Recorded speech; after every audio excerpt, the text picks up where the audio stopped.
Good evening, sim racing fans, and welcome to LSRTV's coverage of the United Sim Racing Truck Series. It's the 2016 Chase for the Championship and race number 2 tonight at Atlanta Motor Speedway.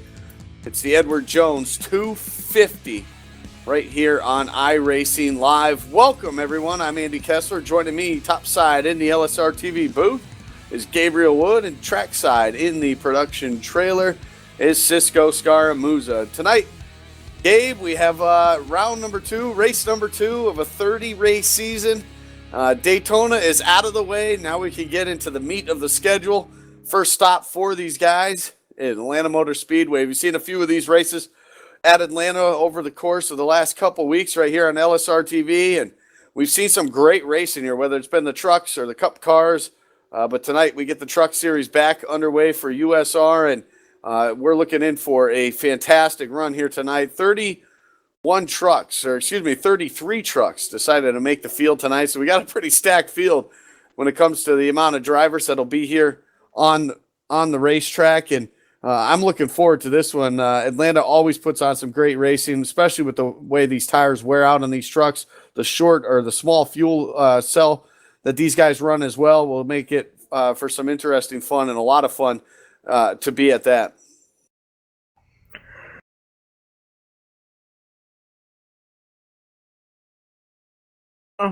We kind of, like you said, the meat and potatoes of the schedule. This is where your champion's going to come from, the 1.5 mile racetracks.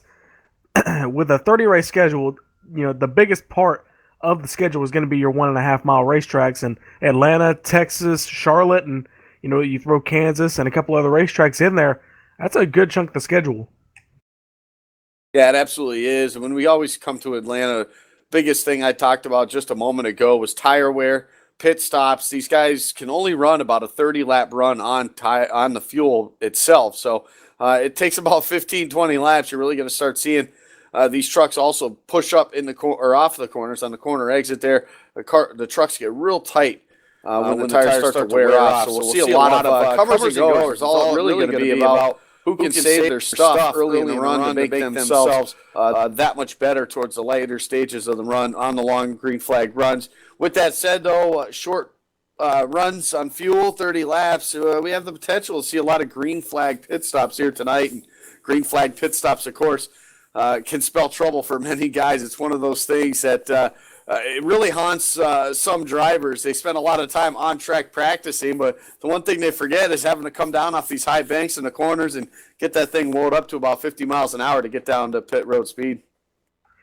Yeah, and not only coming to pit road, but missing the guys that are trying to get it to pit road. You have to be mindful. If a guy calls out that he's pitting, he's going to be slow on that bottom side of the racetrack. You're going to have to pull high and just get out of his way. It doesn't even matter what you're racing or who you're racing with. If somebody's pitting and they're going to be 30, 40 miles an hour as they're making the transition from the banking to the apron, that your whole race does not matter at that point. You're just going to want to go ahead and just let them go, get on the pit road. You're going to be really mindful of that going on. Yeah, but Andy, guys, practicing green flag pit stops. We saw that during practice. We had 2 hours of practice. I saw a lot of it. Yeah, it's definitely something that will come to bite you because you typically don't use brakes on this racetrack. So then your brakes are real cool when you get set to come down pit road. So that can cause some challenges as well. Let's take a look, though. Results from last week at Daytona International Speedway.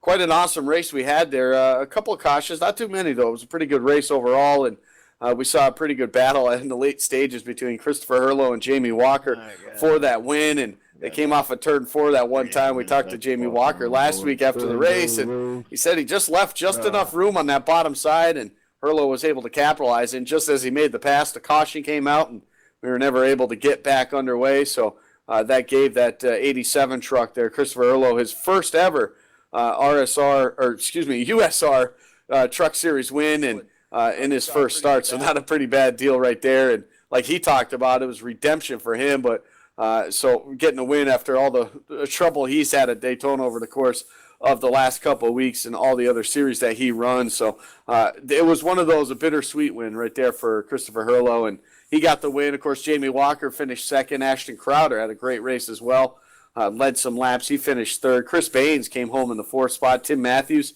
another solid run by him in the USR Truck Series. He finished 5th. Steve Gottschalk, a regular we see on LSRTV over the course of the week, he came home in 6th. 7th was Terry Randolph. Cody Gibson finished 8th. Jeff Ryan finished 9th. And Paul Madison rounded out last week's top 10. Of course, the points are pretty much going to be as they finished right there last week.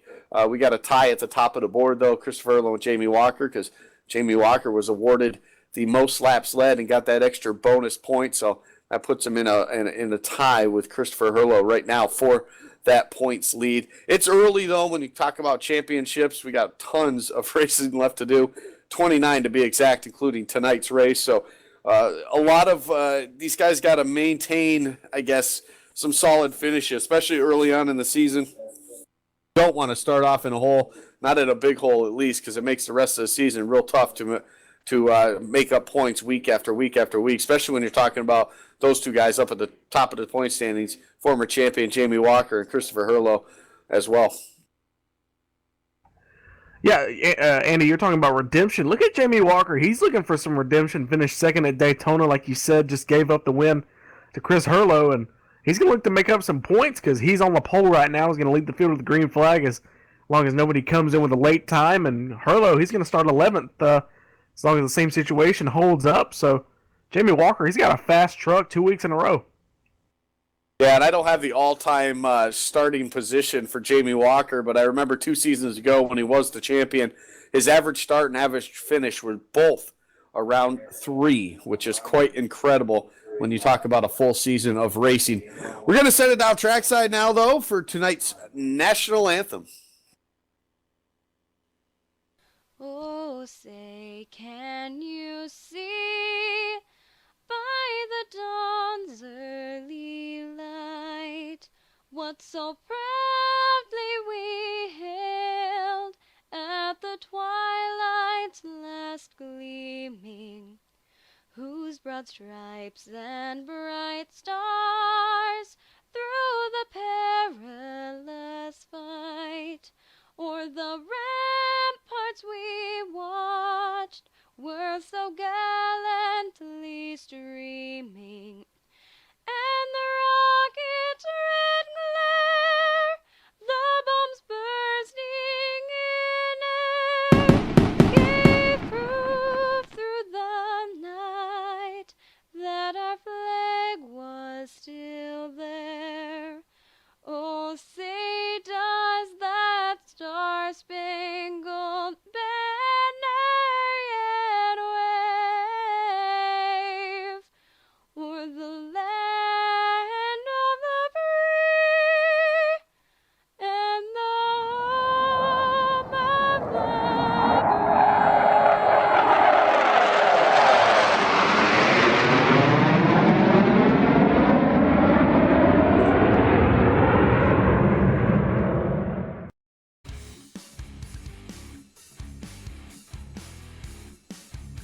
And we want to thank Jaden Berkey for that wonderful rendition of our national anthem. And the clock has struck 0, and it's that time as we send it down trackside, and we'll take a look at the LSRTV starting grid here and on the pole.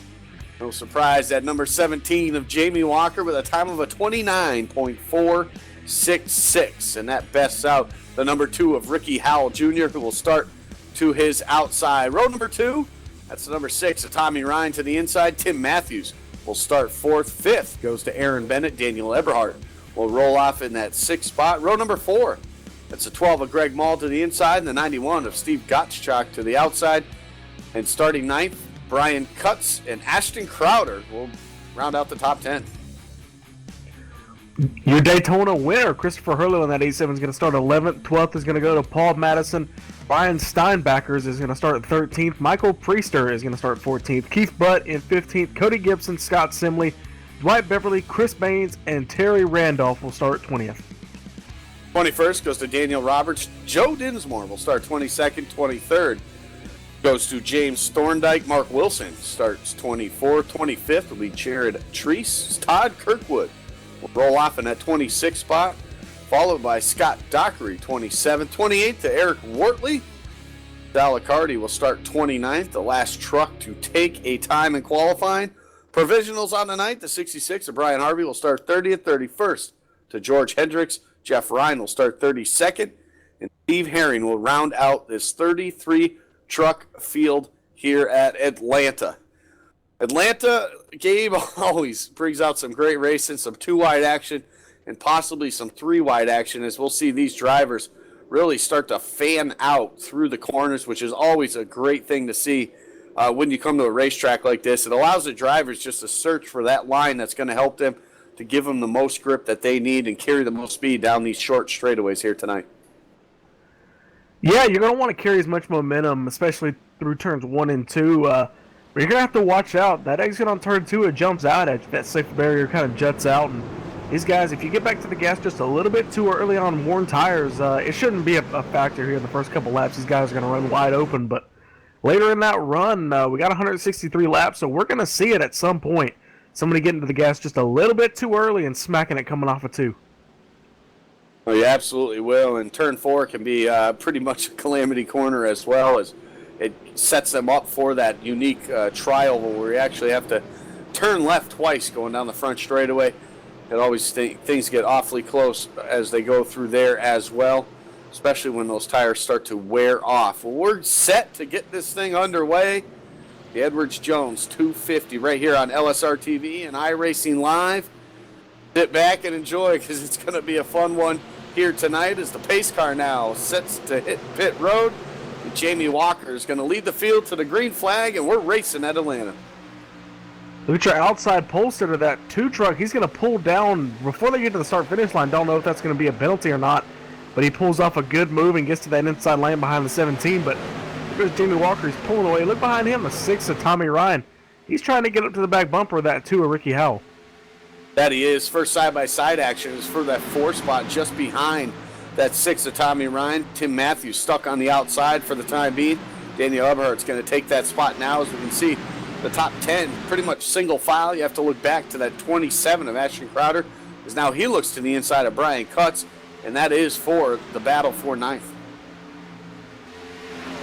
27, good paint scheme on there. That's a psychedelic kind of paint scheme, but that 27 is going to complete the pass around 4. So move the 27 up into the 9th position, move the 4 down to 10th. Right behind them, Chris Hurlow. He's trying to get up a little momentum. He's right where he started at the beginning of the race, but not seeming to be making up any moves. As I say that, he's going to dive low on the trial. We'll see if he can get a run. Not going to get him by the time they get to the stripe, but turn 1, he's going to dive it low, see if he can get the run on that 4 Brian Cutts. Going to make that pass happen right there. And on the corner exit of turn number 2, that's going to move that 87 up in to the top 10 right now. Just ahead of them, look at that. Pretty good move. Ashton Crowder still on the move as he made his way around Steve Gottschalk. Now he's trying to make his way around Greg Mullen at 12. And he does just that. Move him up 2 more spots now as that 27 machine, who was fast last week at Daytona, showed some real good speed, stayed up in the top 5 now. And he's already on the move here early on in this race, up 3 spots since the drop of the green flag. Just 3 laps into this one. Up front, Jamie Walker, his lead has shrunk now as the top 4. They're all right there, nose to tail, as they work their way off of turn number 4. And you can see the distinct lines are already starting to come in. Daniel Eberhardt, first one to really start to use that top side now as they work their way back to turn number 1. It hasn't really gained them too much as of yet, but look for that as soon as those tires start to wear out. That top side will really start to prevail as these trucks will start to get really tight off of the corner exit. So far, we're clean and green. Some good racing all throughout the field. One truck there slow on the apron. Can't quite catch the number, but some problems already for that 30 truck. That's Mark Wilson right now, currently showed in the 31st spot right now. Racing for 3rd now is Eberhardt now looking to the inside. He's trying to take that 3rd spot now as he's made up some ground. He's going to try to take that away from Tommy Ryan. Right now as they exit turn number 2, Tommy Ryan knowing that 6.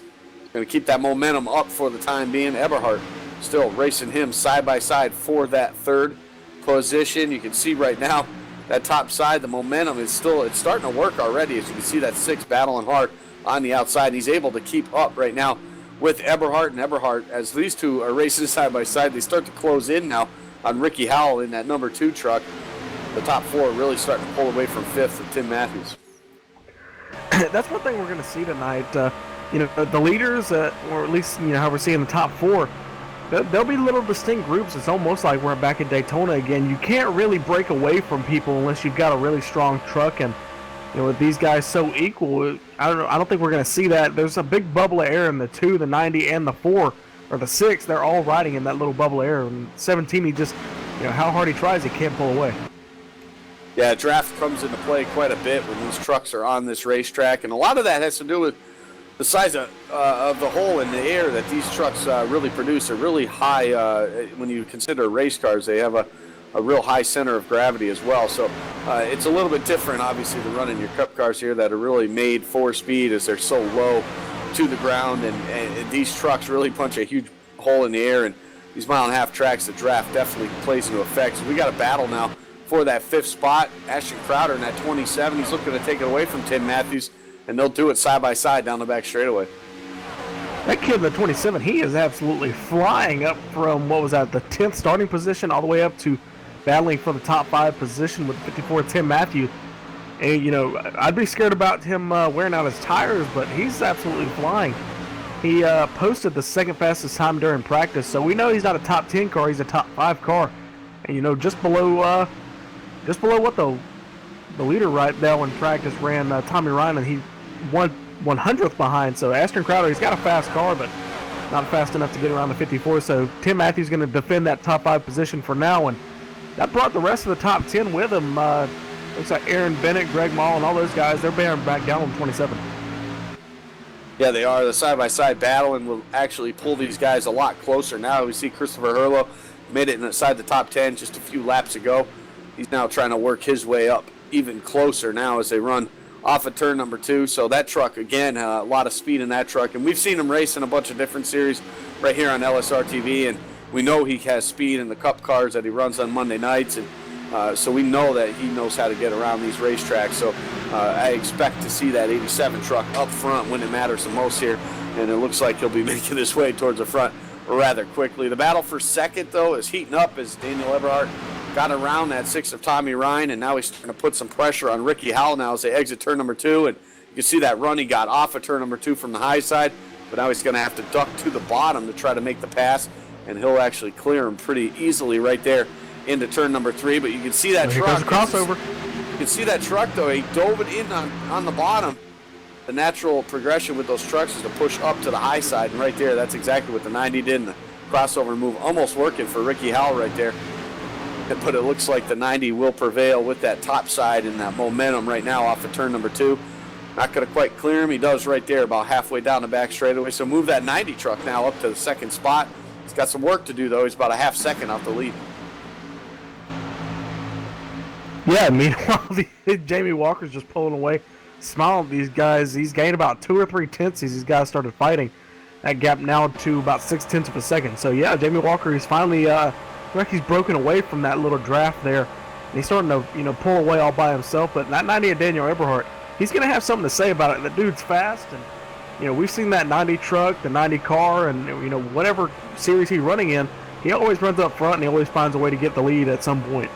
Yeah, we like to mention a lot of Daniel Eberhardt. He likes to run in the leagues that are broadcasted right here at LSRTV. And it's fun to watch week after week and different series and different cars. And he always seems to find a way to get up towards the front of the field. Speaking of another guy making some moves, look at that 33 truck, Aaron Bennett.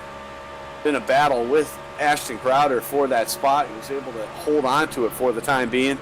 And Ashton Crowder, it seemed once he's gotten up to this around the top 5 area here, as we look at, we're working lap 15, about to complete it. This is about the time where we're going to see, that 27 got real tight off of 4 there. Almost hit the wall. He's going to lose a couple positions now, possibly 3, as they work their way back into turn number 1. But this is right there, about halfway through a fuel run, that these tires really start to wear off. You'll see these trucks really start to push up the corners. And right there was a good example of it by the 27 as he loses 3 positions right there. Move the 87 up again, up to the 7th spot now currently. Dodge truck and the 12 of Greg Mall were able to make their way around Crowder as well. But all these guys having a good job right now so far. And you see that 12 actually get a little tight off of the corner there. That allowed Ashton Crowder and that 27 to get back up side by side with him as they race through turns 1 and 2. You can see that top side really prevail for the 27 that time right there. He's going to take that spot back. Yeah, I seriously thought Ashton had worn out his tires there. I was a little bit scared about when we saw him making his way up to the field, but I feel like he's got that outside lane working. He's finally fallen in the place where he can really just kind of relax himself just inside the top 10. We saw him work his way up in the first few laps, but now he's giving them back. You know, he should just be content. Now he knows what his car is going to be like. Like you said, 30 laps on a fuel run, and he can go in there, get 4 tires, try again, and just kind of, just use 30 laps of practice. Try and figure out what he needs to do when we get down to the final 100 laps. Well, you're absolutely right. We're working lap 18, about to complete it. You look up front. Look at Daniel Eberhardt in that 90 truck. It was 6/10, almost 7/10 of a second. Caught the back bumper, caught that draft now. It's put him right there in contention now for the race lead as the top 2 continue to pull away from Ricky Howell Jr. Now is when you start seeing the separation of all these drivers as Eberhardt now looking for the race lead. He's going to use that draft down into turn number 3. He's going to pull alongside that 17 of Jamie Walker. That is for the race lead, and it looks like Jamie Walker just lets him go this time by on lap number 20. You're going to have a new leader, the 90 of Daniel Eberhardt, all the way from 6th to 1st. It only took him 19 laps. Yeah, like I said, that 90 truck, he's fast. I'm actually surprised it took him this long. He's just so good at these short runs. This 30-lap run here in Atlanta, it really suits his driving style. He's just on that loud pedal from the drop of the green flag. I don't think saving is in his vocabulary. Yeah, you're absolutely right. You can see, look at the 2 truck now starting to come alive here in the later stages of this run now as he's pulled up to the back bumper of these front 2 leaders. He was having some trouble. Looked like he was falling back just a bit, but he's actually started to step up the pace now as he looks to the inside of Jamie Walker. That is for the 2nd spot. Just behind these guys, another pretty good battle going on with the 54 of Tim Matthews and Aaron Bennett in that 33 truck. Aaron Bennett was actually side by side with him coming off of turn number 2. But Tim Matthews, being the veteran that he is, using that top side to his advantage, he's able to hang on to that 4th spot for the time being. They head back to turn number 1. Bennett again going to look to the bottom. Not quite have anything for him this time around. And pit stops, green flag pit stops, as I should say, going to be on the horizon in just about 8 to 10 laps. So we'll keep an eye on who will be the first guy to make that move. And typically when we see these races with tires that mean so much to these drivers, we'll see a lot of guys maybe outside the top 10, maybe take a gamble and try to short pit, come in a few laps early to try to take advantage of having the fresh tires. And honestly, in these short runs of a 30-lap run, it could really mean a whole lot to a lot of these guys. They can make up almost 10 or 15 seconds every pit stop. So it could mean a lot for a lot of these guys. We'll see if anybody goes ahead and makes that gamble here early on. And I'd like to go off topic just a second. When the 90 at Eberhardt crossed the line and led lap 20, he came over the radio and said DBR. That's the initial Dylan Brockwell. Even when he's in the midst of a race, he doesn't forget a fallen friend. I like that. The guys who have watched our broadcast lately, you know the story. Yeah, absolutely. Just this past week here on the 3rd, we lost one of our good friends, known him for a few years, broadcasted many of his races that he had won right here on the air. And it's been an honor to broadcast that young man, Dylan Brockwell, we're talking about, who passed away at a real young age of 22 years old. So a very sad story, and obviously all of us at LSRTV, all our thoughts and prayers are with that family as always. So, yes, just a really good thing right there. And Eberhardt, he's raced against that kid many, many times, and I'm not sure if he's ever beaten him. That 20 was awfully fast no matter where he was. And you know what? I think Daniel's okay with never beating him. Yeah, you're absolutely right. But what a good kid, just an all-around great kid. Pit stops have started. We see some guys coming down pit road. The 27, actually, of Ashton Crowder running up inside the top 10. He's made his way down pit road along with the 9 truck, also on pit road. And looks like Scott Dockery's already a couple laps down, so having problems for that truck. But we look and we see right now that 27 come in, and I thought he was going to miss his stop there. But he actually, I guess, in his box just enough there, but kind of an interesting pit stop for that 27. He'll go down a lap early on, but we're going to have to watch him. We know he had the speed early in the run, so we're going to keep an eye on him when he gets back out on the racetrack, and once the green flag stops, all cycle through, we'll see where that 27 actually ends up. He's going to be our first guinea pig, if you want to call it that. But look at Everhart now pulling away the 2 now. Ricky Howell's going to come down pit road. He's going to get service done to his truck as well. Jamie Walker now just continuing to fall back. He's back all the way to the 5th spot. He's 4th now because he just went around that 2 truck who was coming down pit road. Look at Aaron Bennett in that 33, making up some headway now as he battles Tim Matthews, what would be that 2nd spot right now as they run, heading back into turn number 3. Pretty good battle going on, but Daniel Eberhardt right now in the zone, and he's on a roll right now as he exits 4 and about to complete lap 28. Yeah, completion of lap 28 on lap 29. 1.6 second lead, Andy. I'm surprised this late in the run. He picks it up by 2/10 with those guys racing side by side for second. So he is absolutely flying, pulling away from these guys. I'm surprised this late in the run. I know it's only 30 laps, but I'm surprised, this late he's still pulling away, still pulling some fast times. Yeah, he absolutely is. Obviously, he didn't wear his tires out as much as these guys behind him. So for Daniel Eberhardt, that's a pretty good deal. He's coming in. It looks like, yeah, he's going to come in right here on lap number 29. Actually, it'll be 30 when he crosses his stripe, but he will come down pit road now and get service done to him. So we'll keep an eye on the 90 and the 27. Those are the 2 trucks. Remember that, Gabe. Those are the 2 trucks we want to keep an eye on once everybody has made their green flag pit stops right now. Tim Matthews assumes the lead right now. He'll get that bonus point for that last time by, leading the lap. Like some more guys, pit road's starting to get real busy now. The 7, I believe, is coming in this next time. The 33, the 54, the 17, they're all coming in. Tommy Ryan, he's going to stay 17 misses pit road. Oh, wow, Jamie Walker, a big mistake right there. We'll see if he gets a penalty. I'm not sure if he'll get an unsafe penalty there, but we'll keep an eye on that 17 truck as he works his way down pit road. He's actually got to slow up for the 85 so he can turn down into his stall, so that's not exactly what the 17 needed right there, and if he gets a penalty on top of it, that's going to be a costly mistake early. Yeah, he was sliding back there before pit stops, and I think he was just trying to make up a little bit of time on the guys in front of him and just overcooked it. And, we've seen a lot of guys missing pit row in the past few weeks. Yep, he's going to have to sit in his pit stall, so he does have a unsafe pit entry penalty. That's going to cost him big time here, and if this stays green, it really cost him to make up the amount of time he's going to have to. Will be pretty much almost impossible as he now finally exits pit road, and the 6 of Tommy Ryan comes down. It looks like Keith Button, the 3 truck, will also make his way down pit road. The 12 of Greg Mall, as your leader, will come down pit road as well. The green flag pit stops right in the midst of them. Everything's going to shake up here, and take a quick moment to step aside. And you're watching, of course, the USR Truck Series right here on LSRTV, the voice of sim racing.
Welcome back to Atlanta Motor Speedway, LSRTV's coverage of the United Sim Racing Truck Series. It's the Edward Jones 250 here in Atlanta, live on iRacing Live. Green flag pit stops have all but concluded now as all your leaders have gone down and made their green flag pit stops. We've run clean and green since the drop of the green flag here tonight. About to complete 37 laps now on the board, and Daniel Eberhardt assumed the race lead after everything was all calculated back, and right now he's starting to pull away from that two truck, Ricky Howell, who had a good pit stop as well. And when they came out and everything cycled through, they were actually right on each other's bumper, but that 90 has turned up the jets now here as they run off of turn number 2, and he starts to pull away even more on that two truck as they run right now. Eberhardt looking to dominate this one here is what it looks like right now. Quick jump though, look at that 87, Christopher Hurlo. Good job by him and his crew. When he came down pit road, he was in that 7th spot and gained a couple off of this whole cycle of pit stops, and right now finds himself in that 4th spot. Aaron Bennett just behind him, and Tim Matthews just ahead of him. That's 3rd, 4th, and 5th, all running right there together here on the racetrack.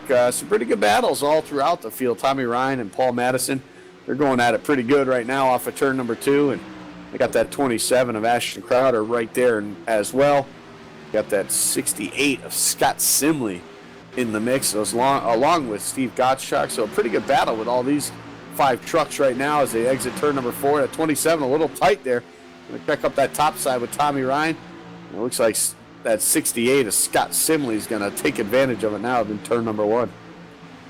Yeah, Andy, we were talking about it while we were running the commercial break. You and me were both surprised the 27 didn't make up that much time from short pitting. He must have just, had a bad exit off pit road because he seemed like he had a pretty clean entry.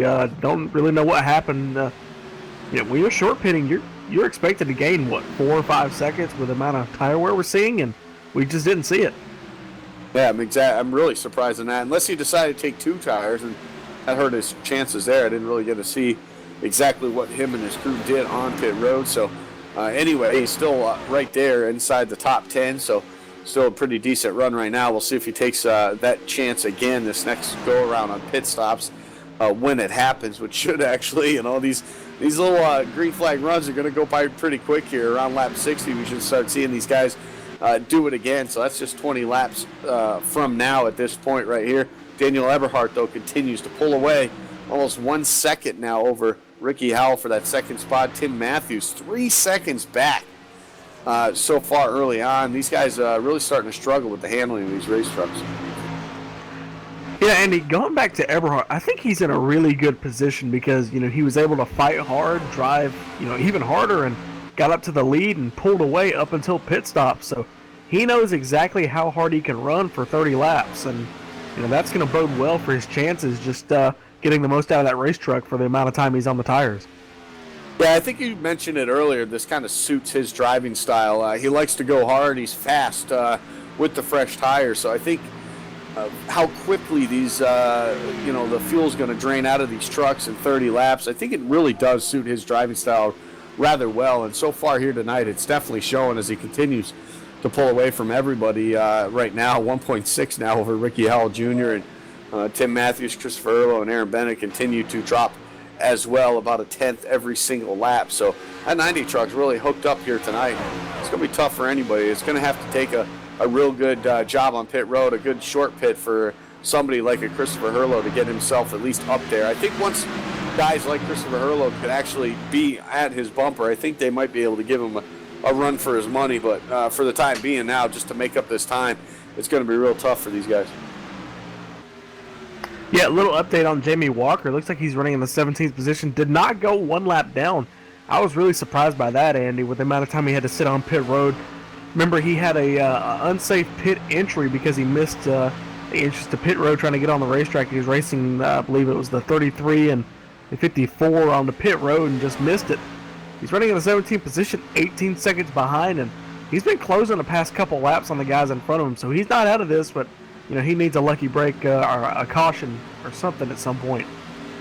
Yeah, he absolutely does need something to go his way to make up this track position. That 15-second penalty, which I think is what he would have gotten on that, that definitely shows that, because he would have been up here with the 54 and 33 battling, and those guys are about 3.5 seconds now off the race lead. So that 15 seconds, that definitely would have put him up here with these guys up here in the top 5. So tough break, obviously, getting on the pit road, just a mistake. It was something we talked about in the pre-race. These guys had to be careful of, was the green flag pit stops, and we saw it already bite somebody, one of the favorites when you come to a racetrack like this at the USR Truck Series. Yeah, and not only that, just losing position on the racetrack, that's points in this championship, because he had the win pretty much locked up at Daytona. As we got a battle on the racetrack, I'll continue that in just a moment. But looks like the 54 Tim Matthews, he's going to split side by side with the 82. That was a lap down truck, but the 33 and the 87 are closing in on the back bumper of them. These guys racing very hard. That one car back there, that is the 82, so he is one lap down. Looks like the 82 of Chris Baines back there, but Tim Matthews, he's falling in the clutches of Aaron Bennett. We've seen Aaron just methodically working his way up. Hadn't really taken the Eberhard approach of just absolutely destroying everybody and destroying the tires in the process, but he's just been just kind of methodically working his way on that inside lane, just taking the passes when he can get them. Yeah, he definitely has closed up the gap, and all these guys actually have closed the gap on that 2 truck of Ricky Howell, as well as he continues to fall back from the lead. 3 seconds now, a race lead right now for that 90 truck, but you can see this battle really starting to shape up as that 33 starting to come alive in the later part of the run, and that's exactly what he did on that first run too. So not surprised to see him up now battling with Tim Matthews for that 3rd spot right now, and they're going to do that right now, but that top side is still going to prevail as these tires are starting to wear out. We're about 10 to 12 laps or so. We'll start seeing some of these first guys come back down pit road again. So we're getting to that point where that 33 truck has really started to shine, and he's starting to close that gap right now. And the one truck that's fallen back was that, of course, that 87 of Christopher Earlo losing the spot to Aaron Bennett just a few laps ago, and continuing to fall off the pace here of those guys running in that 5th spot currently. I want to go back here in the pack. That 68 Scott Sibley, he's racing around the 8th position, Andy. Started 17th on the field. Great run for him. He's battling, looks like a couple other guys. They were just outside the top 10 when they qualified, but he has been by far the biggest mover so far. Well, as soon as I say that, I look at the results, and the 66 of Brian Harvey, he started 30th and is up to 13th. Yeah, a few guys have made up some good ground. Even some guys in the top 10 have as well. We talked about Scott Simley, but Paul Madison started outside the top 10. He's up to 7th right now. In a pretty good battle with Steve Gottschalk and Greg Mullen, the rest of those guys right there, some 8 to 9 seconds back from the race lead. Pretty good battle, getting ready to shape up here for that 2nd spot. And Matthews has caught that 2 truck now of Ricky Howell Jr. as they work their way back into turn number 1.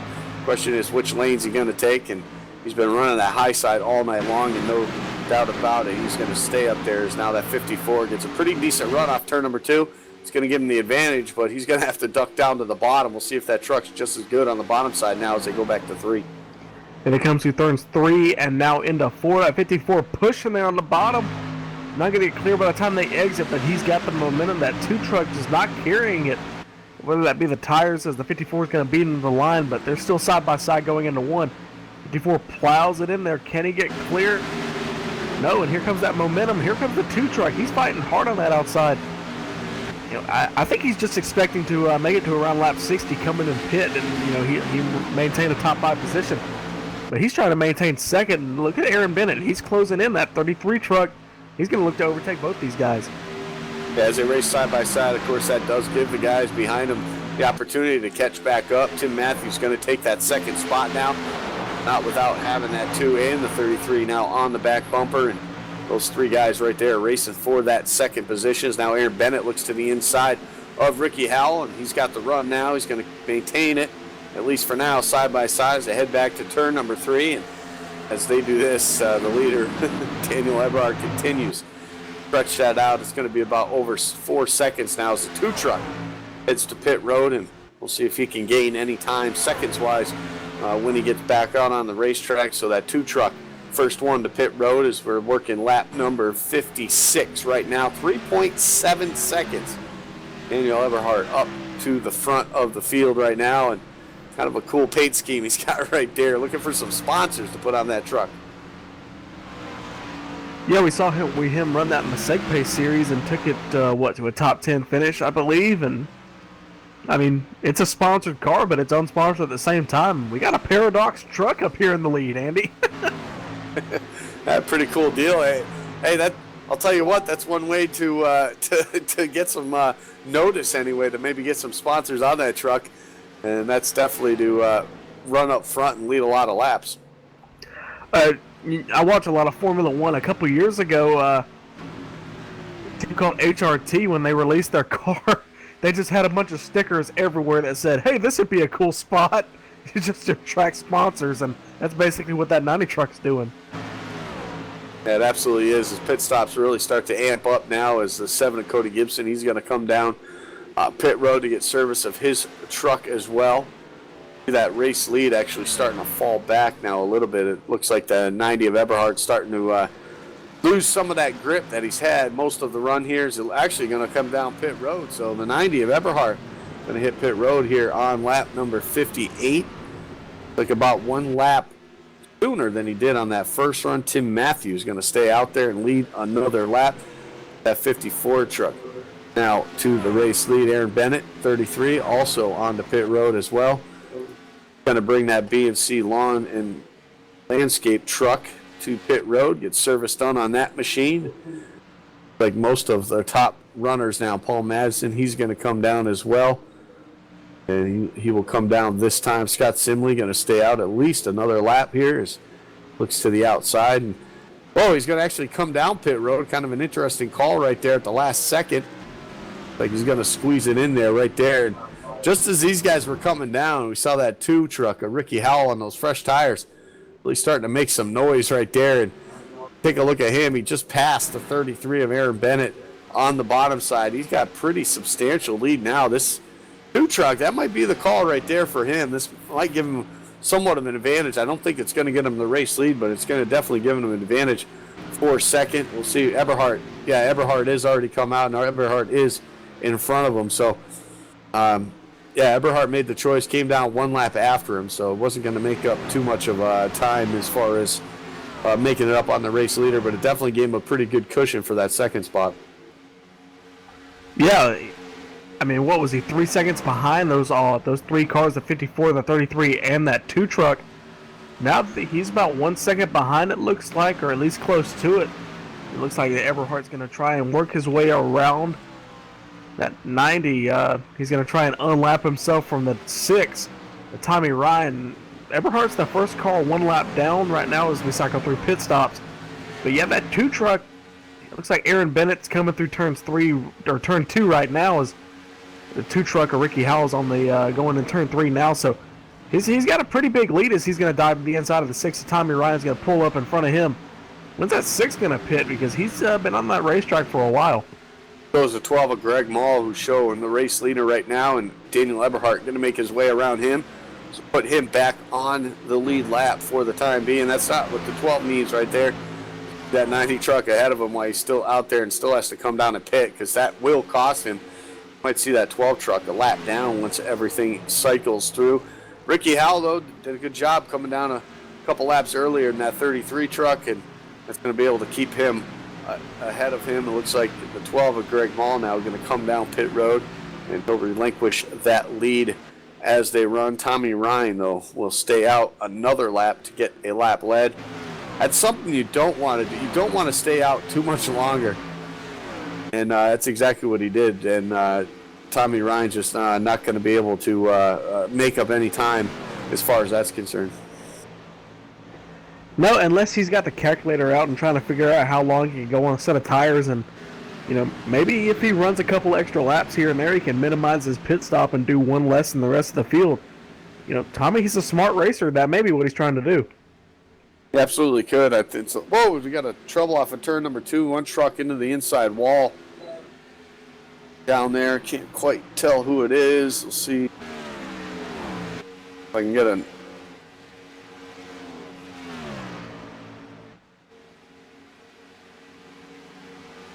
Yeah, I have no idea who he is. Oh, there he is. It's the this 93. 93 of Wortley. Had some trouble, took the virtual toe to pit road. So 93 having trouble off of turn number 2 right there, right in front of our race leaders. It looks like he's going to take that All Houses racing machine to the garage because that truck is absolutely destroyed there on the inside of the racetrack. All hours. Excuse me, I read that wrong on the side of the truck. So much damage I couldn't even read. It was bent over the quarter panel, but hard in for him tonight just before lap 60. He's a couple laps down in the process already, but he was just trying to work his way, just gain as many points as he could. And it looks like his night's going to end early. Unfortunate right there for the Northeast driver, and he will pull it behind the wall and call it a night here early on. Eberhardt continuing to lead the way here at Atlanta Motor Speedway. 66 laps into this race. Will complete it this time as he races his way across the stripe that time. The 39 truck looking to make a pass on him. The 39 is Salicardi, who has shown 1 lap down. He'll get back on the lead lap right now. Hard way, but he's going to be shown in that 19th spot as they run, and next time by I think it's going to dictate a couple other guys. We got a slow truck on the front straightaway, or who that is right now, but we'll see. We cannot figure that out, but so far Eberhardt showing the way here at Atlanta, and we're going to step aside, take another quick break. You're watching the USR Truck Series at Atlanta, the Edwards-Jones 250 right here on LSRTV, the voice of sim racing. Oh, Eberhardt's around. Whoa, we will not go as the 90 truck having some trouble getting around the lap machine of Salicardi. He spins off of turn number 2 right there. Trying to get back up on the racetrack, and caution's not going to come out. I'm very surprised about that. The replay is going to come up on your screen right now. The 90 of Daniel Eberhardt, the race leader, the perennial favorite here. Having problems right here on the racetrack. He's going to get back up and back out there. That's going to give that 2 trucker, Ricky Howell, the race lead, and he's now making his way off of turn number 4, and that's going to be spell trouble for Daniel Eberhardt. It's going to put him way down there now, back in the 17th spot, some 23 seconds off the race lead. How fast of a truck he's got? Got plenty of time. He's got under 90 laps to get it done. He's got a lot of time to get back up to the front.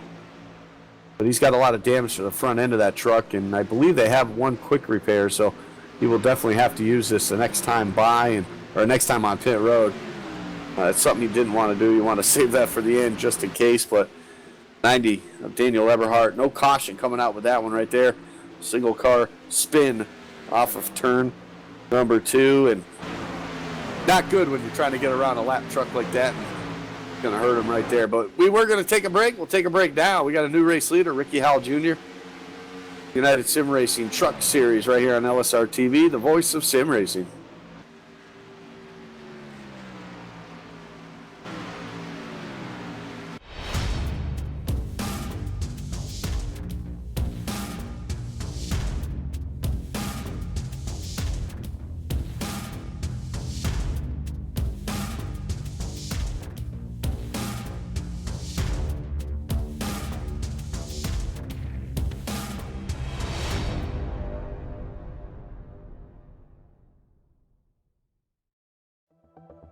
The 2016 iRacing World Championship Grand Prix Series is all about change. New teams, new drivers, new tracks, even a new logo. And oh yeah, there's a brand new car. After 5 years of competition, we say goodbye to the Williams FW31 and we say hello to the McLaren MP430. But this isn't just a brand new car, it's a whole new ballgame. And with it, we bring new excitement, new strategies, new technology. For example, energy recovery and drag reduction systems. There's a new way of thinking about racing, and for all the drivers participating, it's back to the drawing board, wiping the slate clean in the ever-consuming pursuit of perfection. One little slip-up, one wrong move on track, one poor strategy call, and it's over. That's the difference between coming up short and becoming champion and being $10,000 richer to boot. So yeah, change is in the air, but we're going to start getting answers on the 27th of February as the 7th year of iRacing World Championship competition kicks off. And you won't miss a thing, with every single race live on iRacing Live, coverage brought to you by Racebot TV. So join us fortnightly from 1:30 p.m. GMT.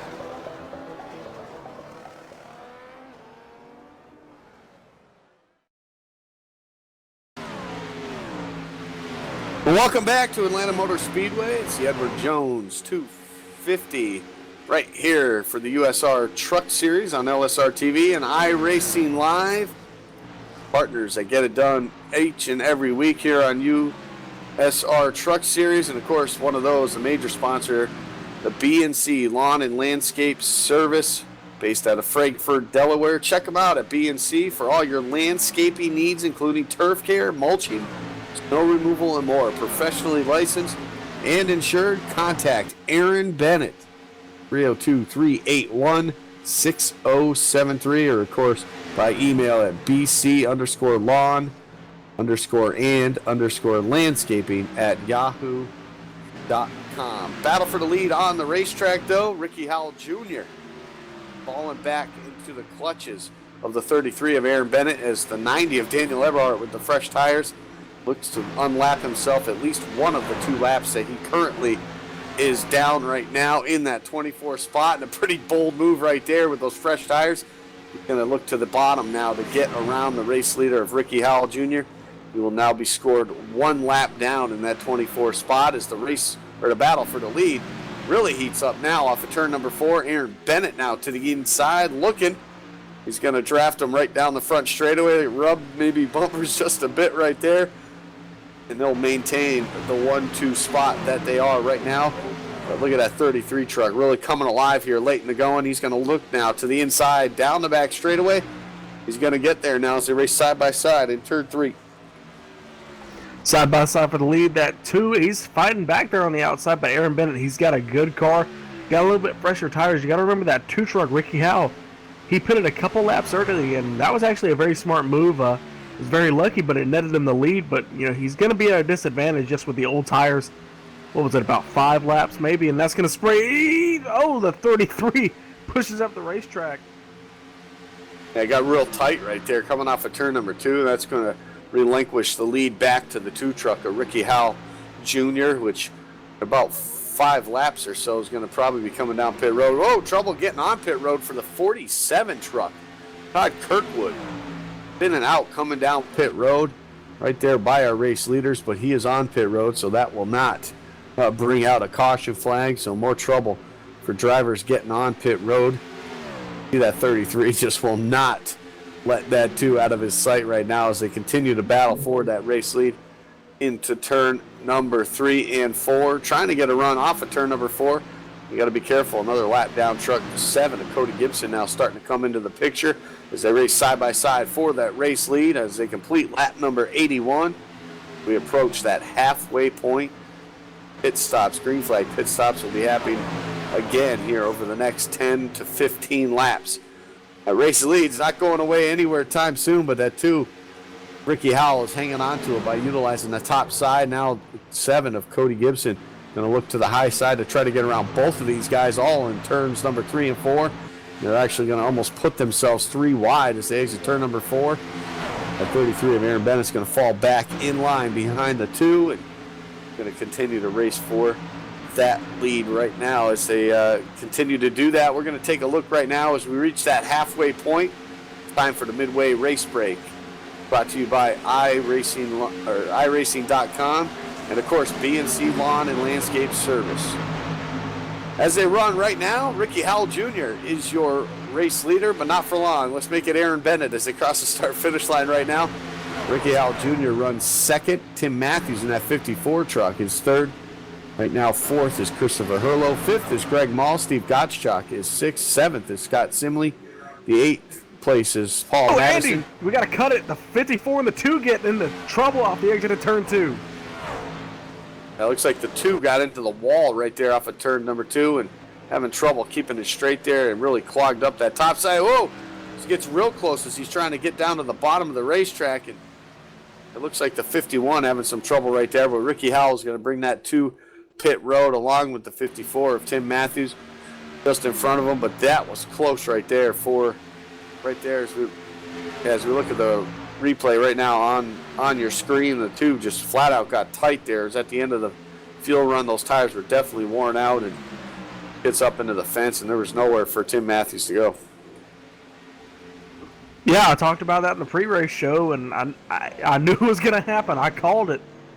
Just somebody just getting to the gas just a little bit too early, racing too hard, and they end up washing up the racetrack. Really, at some point, coming off of 2, there's nothing that 2-trucker Ricky Howell can do. I mean, that car is going up in the wall no matter what, and the 54 was just the innocent bystander, really, and it's the end of his race as well. That's going to cost him quite a bit. I mean, it was close to green flag pit stops to begin with, so I'm not sure if it's going to kill him as far as getting a decent finish out of the night, but they'll come down, they'll get that reset, get that truck back out on the speedway as Aaron Bennett continues to lead as we go right now. He's got a pretty decent lead, about a second right now over the 87 of Christopher Herlo, and we'll wait a few laps to get our I was trying to get it done before these guys started green flag pit stop, but we'll do it after they get the green flag pit stops done, and everything's going to be cycling around and changing just about every single corner that we make right now. Aaron Bennett continuing to lead. Pretty good lead right now. The problem is for him, he's still out on the racetrack with those older tires, and some of these other guys that have already come down to pit road, they're back out there trying to make up a lot of ground right there. You see the 4 truck just get his way around our race leader to take back a lap. Brian Cutts, looks like it'll put him back on the lead lap right there as he unlaps himself the hard way. Look at the rest of the field still out there making their round of pit stops. The 15 of Paul Madison, he will be coming in this time along with the 3 of Keith Butt. So those 2 trucks on their way down pit road for another green flag pit stop. We haven't had a caution all night long. It's been a great race by these guys here tonight. Andy, I got one question for you. Where's this going to leave Eberhard? Because he's the only truck really off sequence, of this 30 lap runs, because we're going to pit around lap 90. Looks like he's on pit road right now, so that answers my question. He's going to stay on schedule with the rest of these guys. It looks like Aaron Bennett, he's coming up pit road, and he's got the 87 of Chris Herlo right behind him. And Christopher Herlo had a great entrance to pit road right there, really closed the gap considerably right there on the entrance of pit road, so pretty good job by that 87 truck to get onto pit road, and we'll see what he can do once they get back out on the racetrack. But it looks like a few more guys still left out on the racetrack to make their stops at 12. Greg Mahler is one of them, and Tommy Ryan still out on the racetrack battling hard. He's going down into turn number 3 right now as well, and looks like the rest of everybody else, I think, has already either done their pit stops or they're on pit road now. So side-by-side battle coming off pit road. 87 of Herlo had a great pit stop. He's going to end up getting the provisional lead from Aaron Bennett in the 33, so great pit stop for Herlo.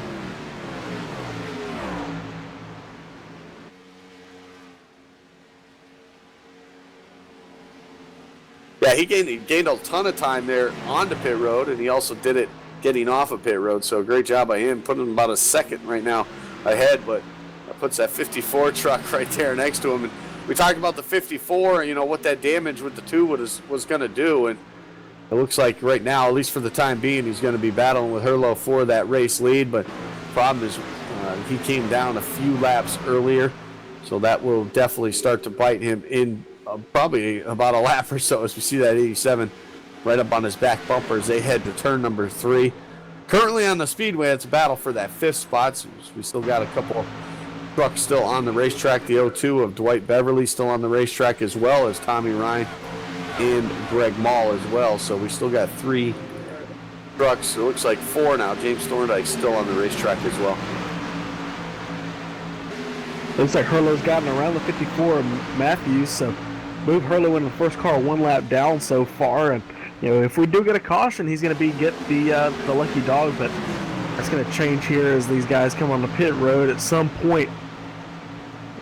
Greg Mall, he's sticking to his strategy of just staying out and being the last few cars to pit, and 6 of Tommy Ryan doing the exact same thing. These guys, They must have a plan or something. Like I said earlier, maybe these laps will add up to about 30 laps and they can do one less pit stop. Yeah, it all depends. I don't have my calculator out, and my math skills are horrible, so we'll wait till it gets closer to the end for me to start making that judgment call. But he's definitely doing it for a reason. As the 12 now hits to pit road here on lap number 94, and it looks like Tommy Ryan will do the same, and he will. Nope, he's going to stay out another lap right now. And we'll see if the 02 of Dwight Beverly comes down pit road, and nope, looks like he's going to stay out as well. So still 3 trucks out there that have not made their pit stops on this sequence right now. Christopher Herlo, the first one that has. He sits in that 4th spot. We'll do a redo here in a moment of the full field rundown here at the midway race break. Even though we've crossed that point, we tried to get it done, but the 90 of Daniel Eberhardt, or excuse me, the 54 and the 2 having some trouble on the racetrack, and that caused us to cut that a little bit short. So we'll wait for these guys to finally come down and make their pit stop, the last couple that still are out on the racetrack. So we'll let all that do and let everything cycle through before we get that back underway. Yeah, waiting to see if the 6th Tommy Ryan's going to pit this time. Looks to be slowing for pit road. Here he comes. Tommy Ryan to pit road. See if the 02 of Dwight Beverly comes down this time. He's coming to 3 and 4 right now, and Herlo's bearing down on him. Here comes the 02. So this time by, we're going to have the old leader back in front, or next time by, as these guys are going to cross the Tommy line this time. But it looks like the 02 spins it on the entrance to pit road.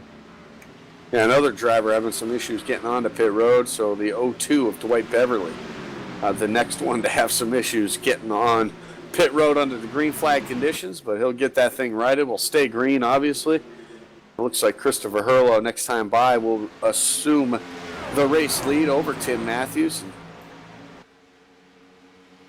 Like we got some more trouble there. Somebody on turns 1 and 2 down on the apron, but we stay green flag. Oh!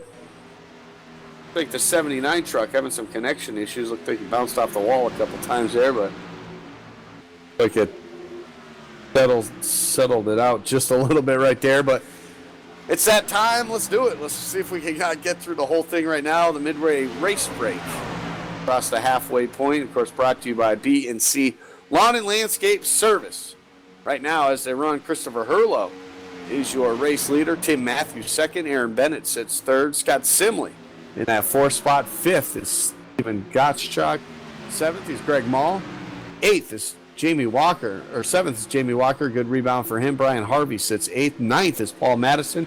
And Ashton Crowder rounds out the top 10. 6th Tommy Ryan's running 11th. 2 are Ricky Howell Jr., running 12th. Brian Cutts in the 13th position. Cody Gibson in 14th. 15th goes to Keith Butt. Sal Accardi, we saw him get, saw the 90 of Daniel Eberhardt getting the back bump for him, and that sent him into the wall. He's running 16th, last car on the lead lap. 1 lap down, 17 of Ryan Steinbachers. 18th position is going to go to James Thorndike in the 59. 02 with Dwight Beverly. Just saw him spinning on pit road. He's running 19th, and Joe Dinsmore in 20th. 21st goes to Michael Priester. 22nd is Daniel Eberhardt. 23rd, George Hendricks. Steve Herring, 24th. 25th goes to Mark Wilson. Todd Kirkwood is 26th. 27th, Scott Dockery. Chris Baines runs 28th. 29th is Daniel Robertson. Eric Wortley runs 30th. 31st is Jared Treese. And Terry Randolph is last in 30 seconds. 69 laps down to your race leader. Race leader, of course, Christopher Herlo. As that concludes our iRacing Midway Race Break. For more information on the wide variety of racing possibilities on the web, visit iRacing.com and sign up today. Well, we're at that point. We have 63 laps left to go, make it 62. They cross the start-finish line. Christopher Herlo now in the race lead. That's looking like at least 2 more stops here, Gabe, for these drivers. Yeah, almost pretty much perfectly 2 more stops. Unless these guys have just been pinning early, which I really don't think. The field runs about 30 laps, as we talked about in pre-race. So yeah, about 2 more pit stops. And look at Aaron Bennett. He's closing in on the at-87 Christopher Herlo. So Aaron Bennett, he's going to try and get after this lead. You know, he's been running around the top 5, second or third positions, and He's been able to get to the lead a couple times, but never able to hang on to it. He's looking to hang on to it now because basically all of his competitors, except Herlo, are basically out of it. But as I say that, look at the picture. 54 Tim Matthews working his way after getting basically slammed up into the outside wall in turn 2. He's working his way back to third. Yeah, that definitely didn't hurt that 54 truck, and we talked about the 33 just a moment ago, starting to really close the gap now on Christopher Herlo, and that's a product of Herlo. I think he was on pit road about 3 or 4 laps, maybe 5 laps, I think it was, ahead of the 33 truck, so that's put that 33 truck with the advantage of the better tires here on the long run, and you really see him close that gap now as they work their way through 3 and 4 now, and time by, it's going to put him probably about to the point where he's got that draft to that 87 now. He should be able to close that gap rather quickly here over the next lap or so right now. So the battle for the race lead starting to heat up as Tim Matthews sits a second and a half now off the race lead. Let's watch this battle up front heat up. Andy, I want to go back to my theory of Greg Maul and Tommy Ryan. I know I won't leave this alone, but he's only 6 seconds back. So if these guys have to pit, one more extra time, Greg Gall and Tommy Ryan, they're going to be out by themselves, because they won't have to pit again. So, like we said, we're not that good at math, so we're just going to have to wait and see if these guys pit, one extra time than the 12 and the 6, but I think it could work. It might possibly work, just as long as we stay green. Obviously, we get a caution flag that would definitely throw that out the window. Take a look at the 17 truck. We talked about him having problems on the pit road. The first go around the pit stops and put him back about that 18th spot, some 18 seconds off the race lead, and look how much time that 17 truck has made up over the last 70 or almost 80 laps here in this race. He's up to the 7th spot now, just 11 seconds off of the race lead. So a couple more short pits maybe by that 17 truck, and he might end up himself with a top 5 finish here before the night's on. Battle for the lead though, 33 now of Aaron Bennett has caught 87 of Christopher Herlo, and they're going to battle right now off of turn number 4 and down the front straightaway. 33 truck looking real strong in the long runs here tonight. Yeah, and he's peaking at just the right time. He's able to get to the back bumper. Herlo caught him from about, a second and a half, and he's going for the lead. Looks like he's going to try and get that momentum on the inside of the racetrack just from pulling out and getting clean air, but it's not going to happen going into 3, but he is on the back bumper, Andy. Running just a little bit higher line, he's able to arc it down and push it down off the corner and get the run, using the hill and just running off of it. And he's going to catch him through the tri-oval here. A couple laps, we could have a new leader. Yeah, we absolutely could. All depends on which line they decide to run. It's the bottom side through 1 and 2, and both of them pretty equal right there as Aaron Bennett still continues to stock that 87 truck. They'll look a little low right there going into turn number 3, but the lap down machine of Keith Butt will be there to block that. Slides up the racetrack just a bit, Aaron Bennett does, in turn number 3 and 4. We'll lose a little bit of ground this time by as they complete lap number 109 and start approaching closer and closer to the finish of this race here tonight. A long race for the trucks, 163 laps. It's quite a long race. Typically the trucks be about 80 to 100 laps maybe at a mile and a half racetrack typically, but these guys here in the USR Truck Series, they like these long races, and why not? It puts on a pretty good show, and with no cautions, we're running on a pretty good time right now. It looks like just still under an hour so far here tonight, so these guys definitely setting a fast pace.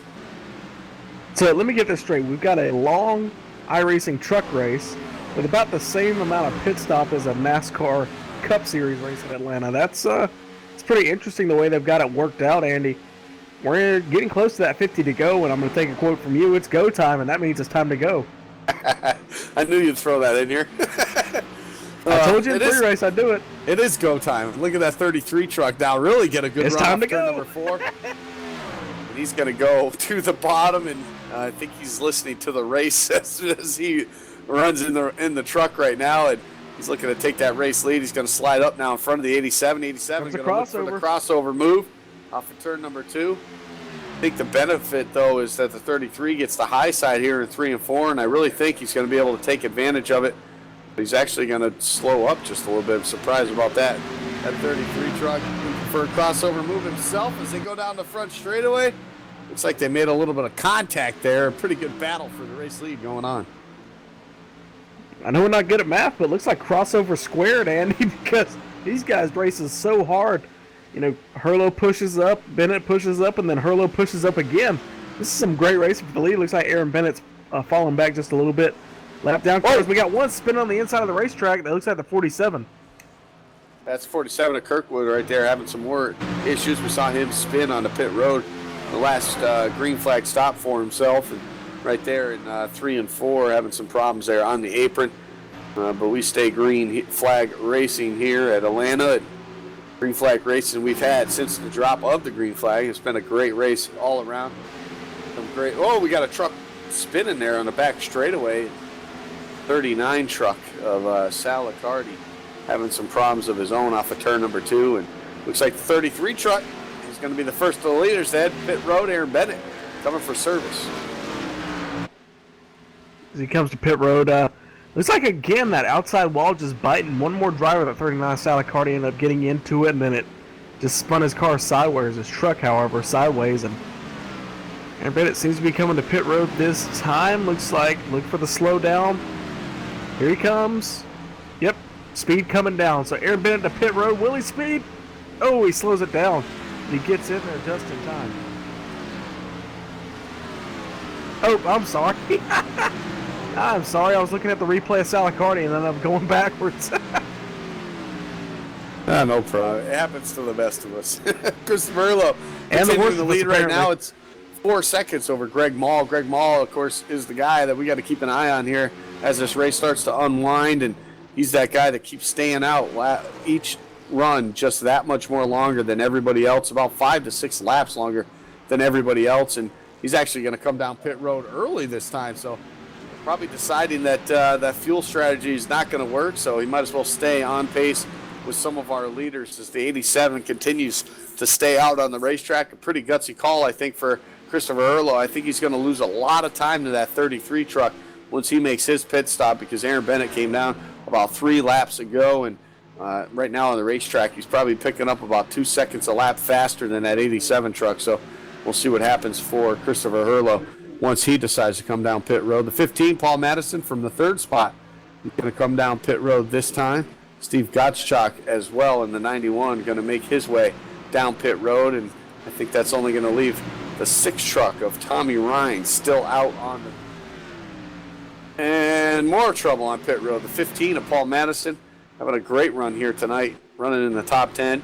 He's going to have his problems coming down pit road as well, and that will cost him big time here. Hey, green flag racing. Christopher Herlo now to pit road on lap 118. So put that 87 truck on pit road. We got Tommy Ryan, though, out on the racetrack. Looks like he will stay out one more time here as he's going to get run down by the 17 truck there. Jamie Walker trying to get his lap back right now as they run, and he will get that done right there. So a short pit by the 17. Help him out, benefit him quite a bit. Tommy Ryan continues to lead this one right now and start collecting some more laps led here late in the going here as we work lap number 119, and we'll complete that this time by.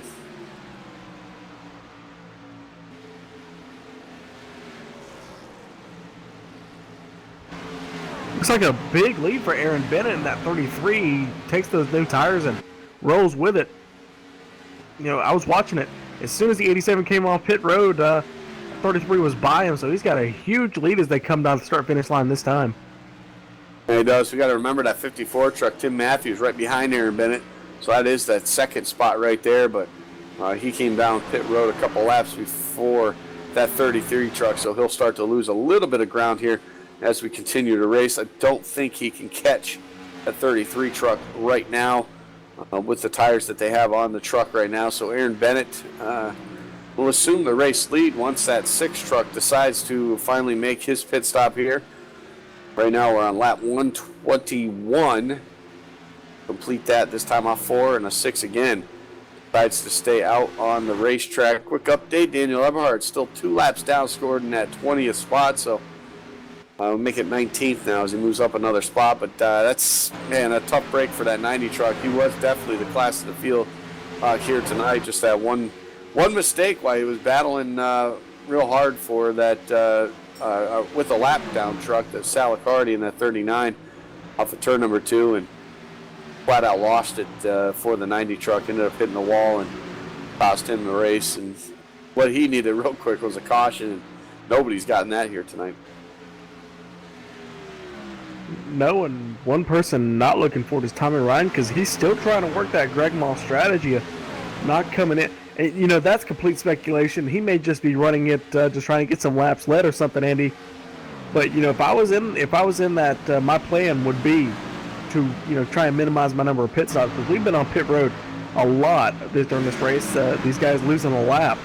So if he times this perfect, he's going to have an entire lap led on the field. We're going to have to time it pretty good, but Aaron Bennett 19 seconds behind him.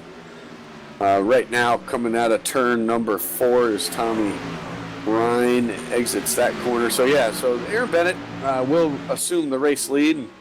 Pretty substantial one, as I might add to that. He's about 6, almost 7 seconds ahead Christopher Hurlo, who he was battling for the race lead before these green flag pit stops. So Christopher Hurlo, I think, not coming in those 5, 6, 7 laps after Aaron Bennett did really cost him quite a bit there on the racetrack.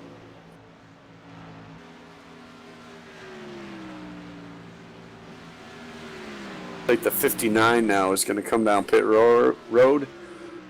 James Thorndike, the 6 of Tommy Ryan. If he decides to come down pit road this time as well, he's going to stay out. It looks like another lap is the 2 truck. Ricky Howell was up in the top 5 most of the first part of this race. Now sits 18th on the racetrack. Trying to lap himself at least one of those 2 laps that he's down.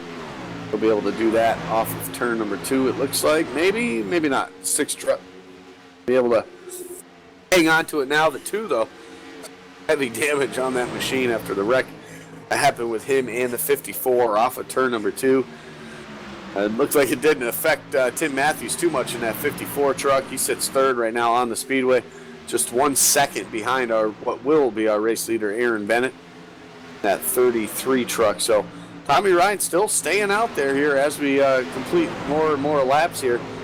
Like he's trying to make this on one more stop, so he's trying to really stretch the fuel, I think, at this point here. And I really think overall in the long run, it's just not going to, I think, help him out at all. I don't think it's going to give him a winning move or anything, because these guys are just flat out flying out there right now with the fresh tires. So even though they have to make another stop, I don't think it's going to be enough for that 6 to get the win.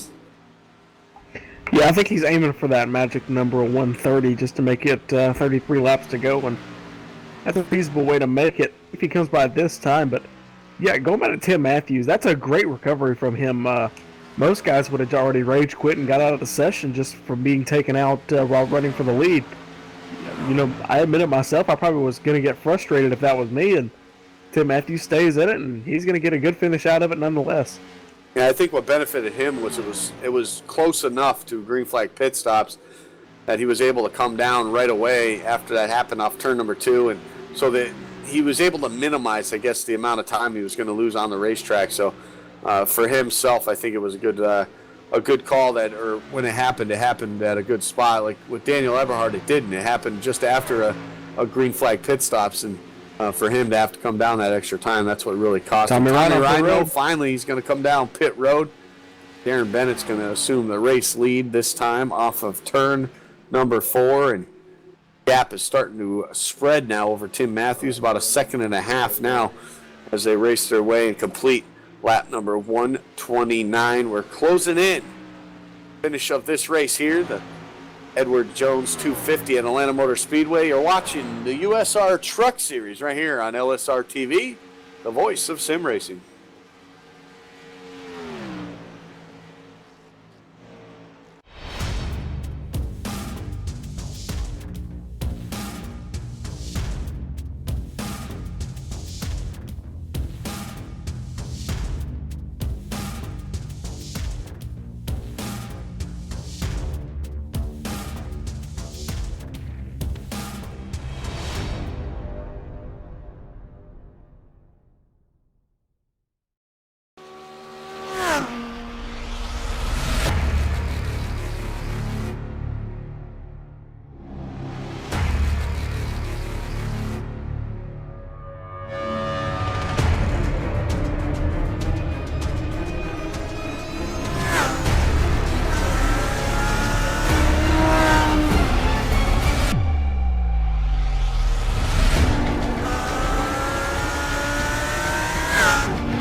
Welcome back to Atlanta Motor Speedway. You're watching the USR Truck Series, the Edward Jones 250 right here on LSRTV and iRacing Live for Simlutions, makers of everything you need for your rig and more, esports racing and simulation solutions. Simlutions has got you covered with news, builds, and more. Like them on Facebook at facebook.com/Simlutions. Simlutions, of course, the provider of the Playseat chassis these drivers are racing for here in the first segment of the USR Truck Series, and of course they are the proud sponsor of the United Sim Racing Truck Series. We've crossed that point of under 30 laps left to go here at Atlanta Motor Speedway, and your current leader, Aaron Bennett, with almost a 3-second lead over Tim Matthews. Aaron Bennett is really running away with this one right now. Christopher Erlo, who was in the race lead, sits now 3 seconds behind Aaron Bennett, and these guys are now getting prepared for that one last stop that they're going to have to make. Probably in about, 10, 15 laps or so, we'll start seeing some of these guys hit pit road for the final time. One of those guys that is trying to stretch this out all the way to the end, Tommy Ryan, just in front of our race leaders. And scratch that, here comes Aaron Bennett now. He's going to head to pit road right here on lap number 137. So he's going to give up that race lead, and he's going to come down pit road and try to take advantage of the fresh tires. To Christopher Herlo, who just got by Tim Matthews for second, now gives him back the race lead right now off of turn number 2. So that 87 truck really taking advantage of that right now. And you just said it, Gabe, this might be a smart idea for that 87 to maybe come down and pit in the next lap or two. If he stays out any much longer, he's going to really give up all that time that he just gained up as Tim Matthews now in the 54 comes out pit road as well. Yeah, no matter what your strategy is, if the person you're trying to catch starts short pitting, and especially if that person is in the lead, you have to forget your entire strategy and pit with them right then and there, especially with, only 30 laps to go in the race, less than that. It would be a smart move right now for Christopher Herlo to come on pit road right now, and as he comes around, and he's not going to do it this time, Andy. Maybe he's stuck to his own strategy. Maybe he's going to stick to it. Maybe it worked out for him, but if I was him, I'd pit now. I would absolutely fall under that category as well. I think I would come down exactly when that leader did and try to race it out, but it looks like Christopher Erlo is going to stay out at least for a few more laps right now. This time by, we will have 23 laps left to go in this race, so we're closing down on that final thing, and it's that point. And here he comes, 87. Chris Erlo is slowing up. He is, got close right there. Oh, he almost lost it there coming on the pit road, but that 87, it looks like he'll be okay, I believe. Right there, but Christopher Erlo did. He must be hearing us right now because he is coming down pit road just 2 laps after that 33 truck of Aaron Bennett did. So we'll see how everything shapes out. Now the question is, we know Tommy Ryan's going to probably try to push this to the end here. Now the question is, are these guys going to have enough time to catch him? To the question of if Herlo was speeding or not, we're going to find that out here. But I think he got lucky because the transponder technically is in the back of the car. He was at 53 miles an hour when the transponder crossed the pit lane entrance. That's pretty close right there. He's got everything he possibly could when he came down pit road, and he's done that at every stop here tonight, so that just shows the experience from that driver of the 87. And looks like Tommy Ryan's got about a 10-second. We'll see if it changes here as they cross the start-finish line, but it'll definitely change just a bit. Tommy Ryan looking to maybe push this here to the end.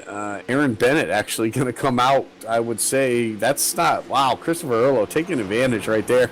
That pit stop and everything he gained on that just gave him basically the potential race lead right now.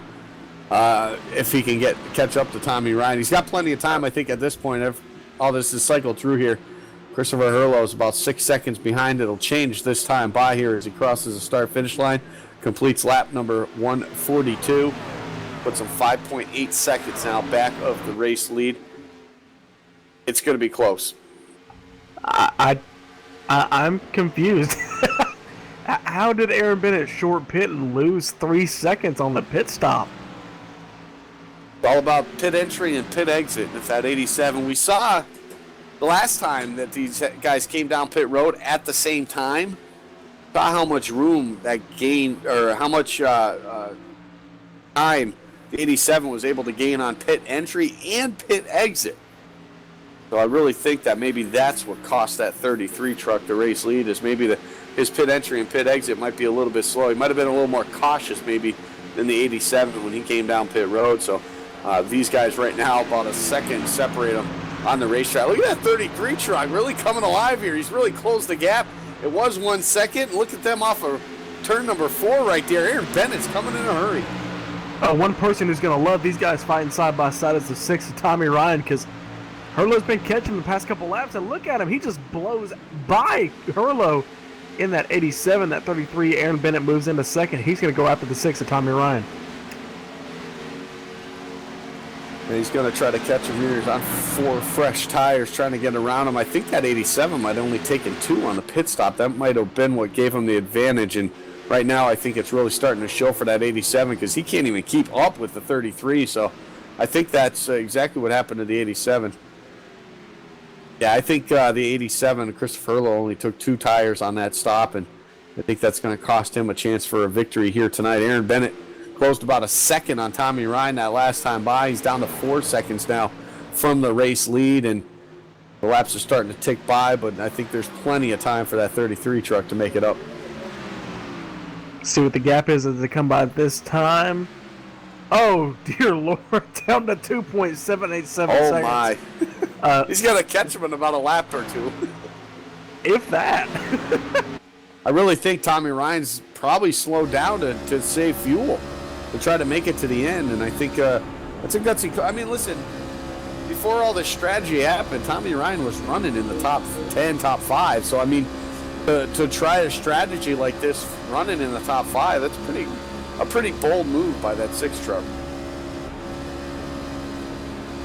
Yeah, there's 11 cars on the lead lap right now. Cody Gibson in danger of going a lap down, and he's 30 seconds behind.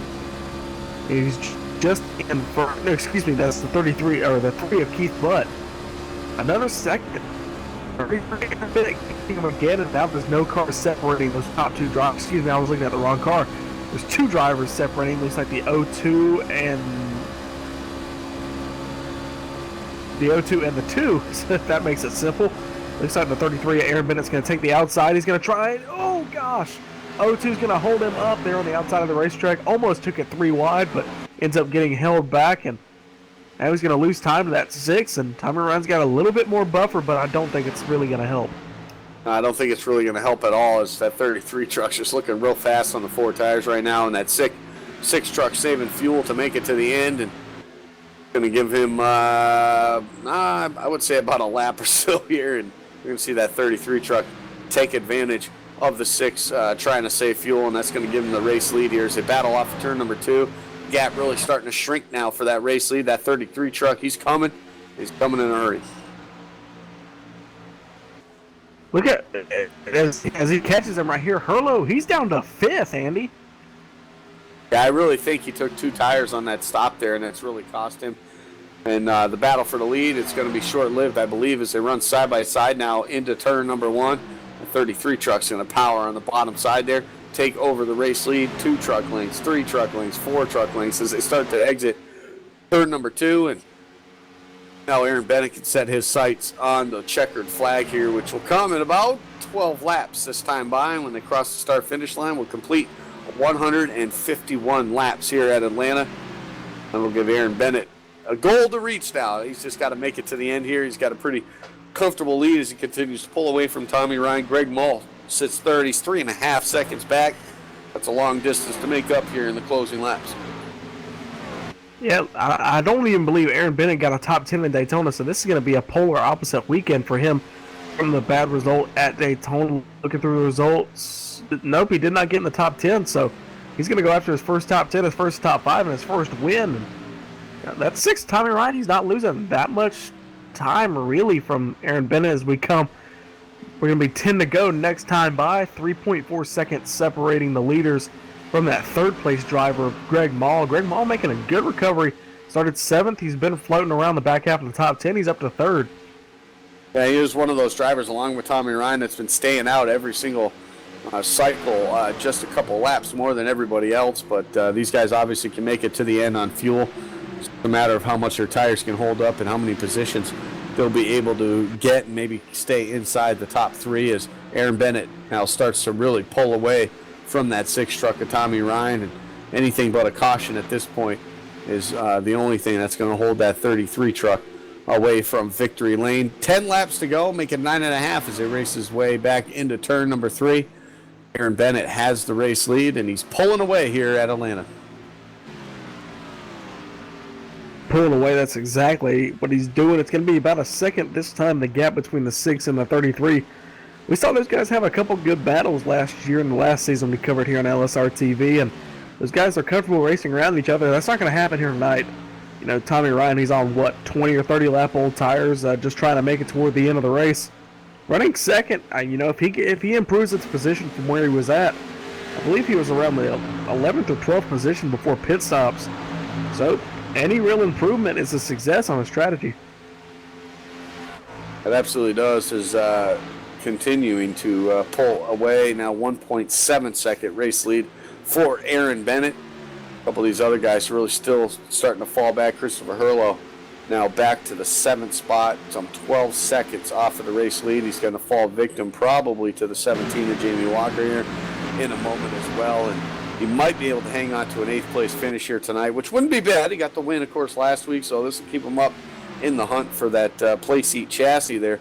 That's up for grabs from Sim Solutions, so we'll keep an eye on that, obviously, as these guys race on into the first few races here in the season for that prize. So that's a pretty cool deal for all these drivers here. Aaron Bennett, though, looking for the win here in Atlanta, the second race of the season, the USR Truck Series, their 2016 chase for the championship, and is all exclusively right here on LSRTV all season long. So make sure you tune in every Saturday night at 10 p.m. Eastern. Get to see these trucks do battle on various tracks all season long, and it should be a fantastic run for that championship. Aaron Bennett, laps are starting to close down. This next time by, he'll have only 5 more to get it done. That truck's looking pretty fast right now as that lead continues to start to spread out here. 2.2 now over Tommy Ryan. Greg Mall sits 3.6 seconds back. And now for that 12, he's going to try to see if he can maybe catch that 6 of Tommy Ryan and maybe steal that 2nd spot away from him. For the rest of the top 5, Tim Matthews right now in 4th, and of course Scott Simley.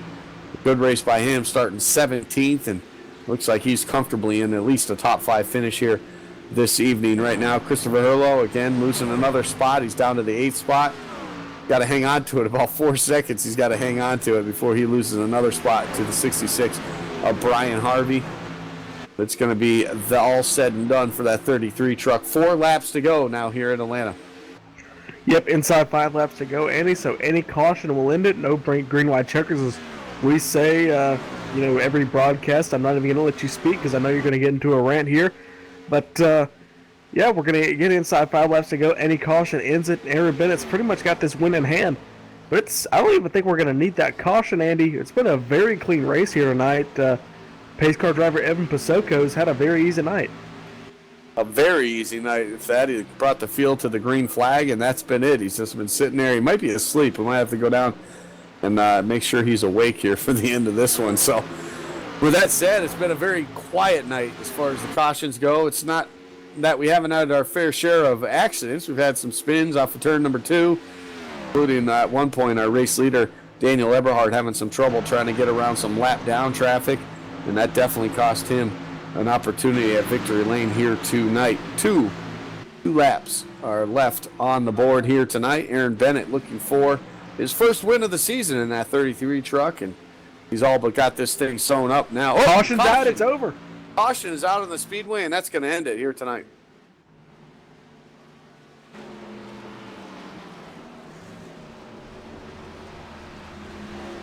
Looks like the 87 Herlo. Got loose coming off of turn 2, it looks like. And just spun it down the apron, tried to correct it, and just spun in front of the racetrack, and it triggered the caution. That's definitely not what the 87 needed right there, but I think that was a product of the 2-tire stop there at the end of the race. just trying to get everything he can, hoping that was going to give him the advantage up in the front of the field and get himself the victory. But I really think the 4 tires would have helped him, and I think he's going to mark that in the notebook there for the 87. It looks like Aaron Bennett now as the white flag has been displayed, and he will come across the start-finish line under the caution flag. But nonetheless, Aaron Bennett will pick up his first win of the season, and a pretty good one at that. A pretty clean race, a smart race by that 33. Made all the pit stops when he needed to, and he made them count every single time he came down. Not one mistake getting on or off pit road. No mistakes on the racetrack as well. For Aaron Bennett, he's going to pick up the victory here. The Edwards Jones 250 at Atlanta, his first win of the season in the USR Truck Series. Yeah, look right behind him. That caution saved Tommy Ryan a second-place finish, Andy. Strategy pays off for him. So, you doubted me the entire way. Didn't exactly work out, but it ends up... I said he wasn't going to get the win. Okay. We'll look at the tape. It was a good race nonetheless, so Tommy Ryan got the job done. Started third, came home with a second-place finish, so it worked out anyway, no matter what the strategy was there. Our first caution of the night came right at the end there after they crossed that 2-to-go mark, so that 33 of Aaron Bennett will go to victory lane here this evening in a good, solid race by a bunch of these guys up there in the top 5.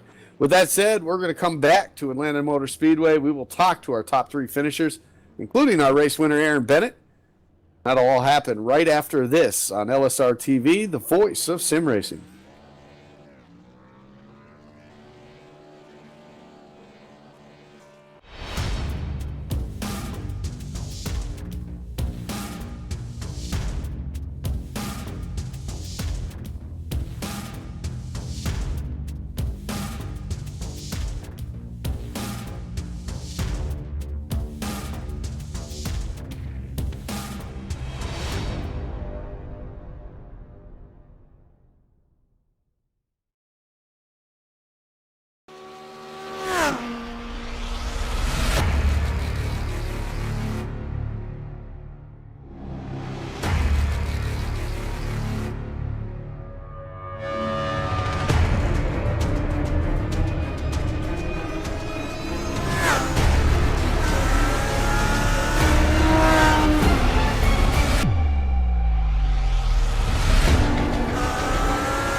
The 2016 iRacing World Championship Grand Prix Series is all about change.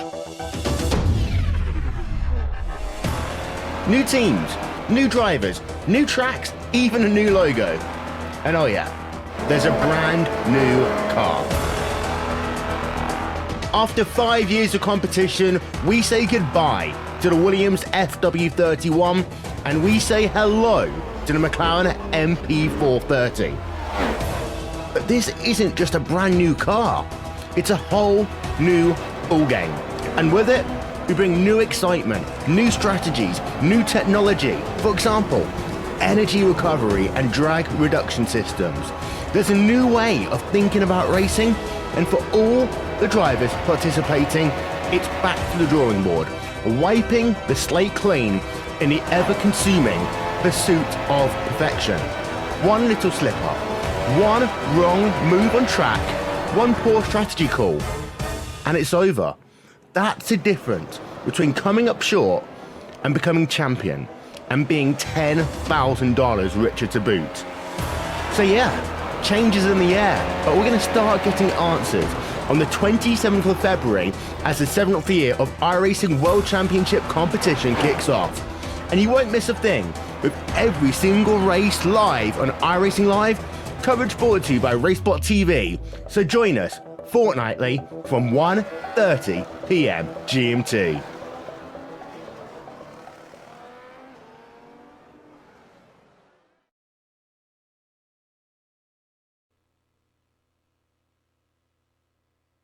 Welcome back to LSRTV's coverage of the Edward Jones 250 at the conclusion here at Atlanta Motor Speedway. We'll go through a full field rundown, how they finished off the race here tonight. 250 miles, 163 laps, and Aaron Bennett comes home with the victory. Tommy Rines falls second. Greg Mall finishes third. Fourth goes to Tim Matthews. Scott Simley will finish fifth. Sixth goes to Steve Gottschalk. Jamie Walker, a good rebound for him. He'll finish seventh. Eighth goes to Brian Harvey. Cody Gibson will finish ninth, last car on the lead lap. And rounding out the top 10 will be the three of Keith Butt. Christopher Hurlow brought out your final and, first caution of the night. Finishes 11th. 12th is going to go to that 27 Ashton Crowder. Dwight Beverly in 13th position. Brian Cutts in 14th. 15th is going to go to James Thorndack in the number 59. Paul Madison, we saw him getting in trouble on pit road a couple times in 16th. Last car, one lap down, 17th, going to go to Ryan Steinbacher. 18th is going to go to the two-lap down machine of Michael Priester.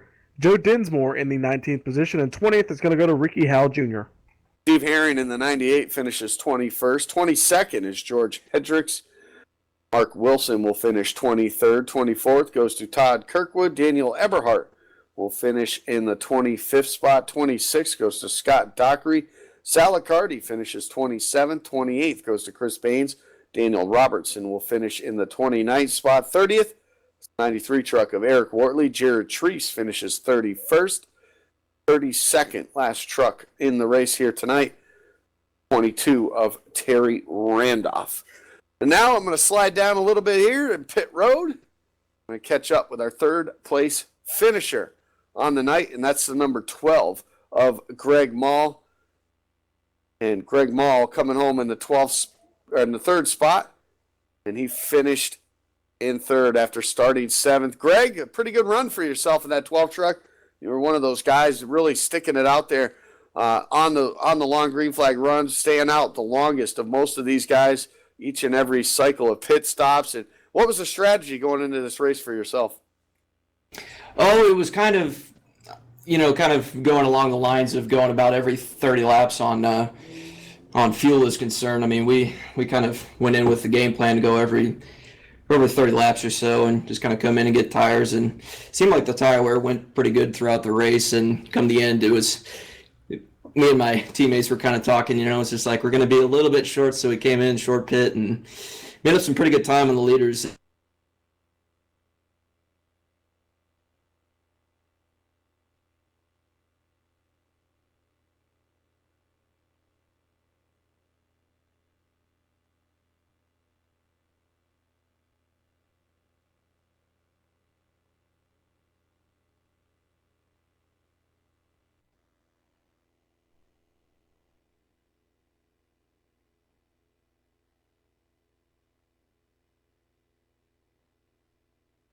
Cautions thrown in there. I was kind of expecting, to be honest with you, I was kind of expecting to have a few more cautions than what we ended up having, but kind of racing some of the iRacing hosted sessions and whatnot before this race was concerned, kind of able to get a feel for things. And honestly, those races, they went fairly green consistently too. So going into this race, I mean, I was thinking that there might have been a potential for cautions, but if we only had one, I was going to be pretty satisfied too. So I think it played out well with our strategy and whatnot. So I was glad that we could run fairly green throughout the entire race.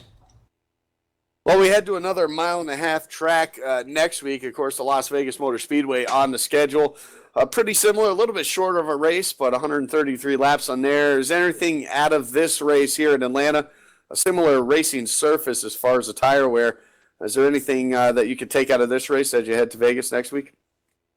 I think just tire conservation in general. I mean, I think we can learn from tonight's race that, I mean, that's pretty much what it came down to, especially the early parts of the race. I mean, the people who could conserve their tires the best, especially in the late runs of the fuel, just seemed to prevail pretty well. And I think with practicing and whatnot before the race, I think we were able to kind of expect when the fallout was going to be the most significant and when we could take advantage of that. So going into Kansas, I think if we can apply fairly same mindset as we did tonight at Atlanta, I think we're going to have a pretty good shot at doing just as good as we did tonight.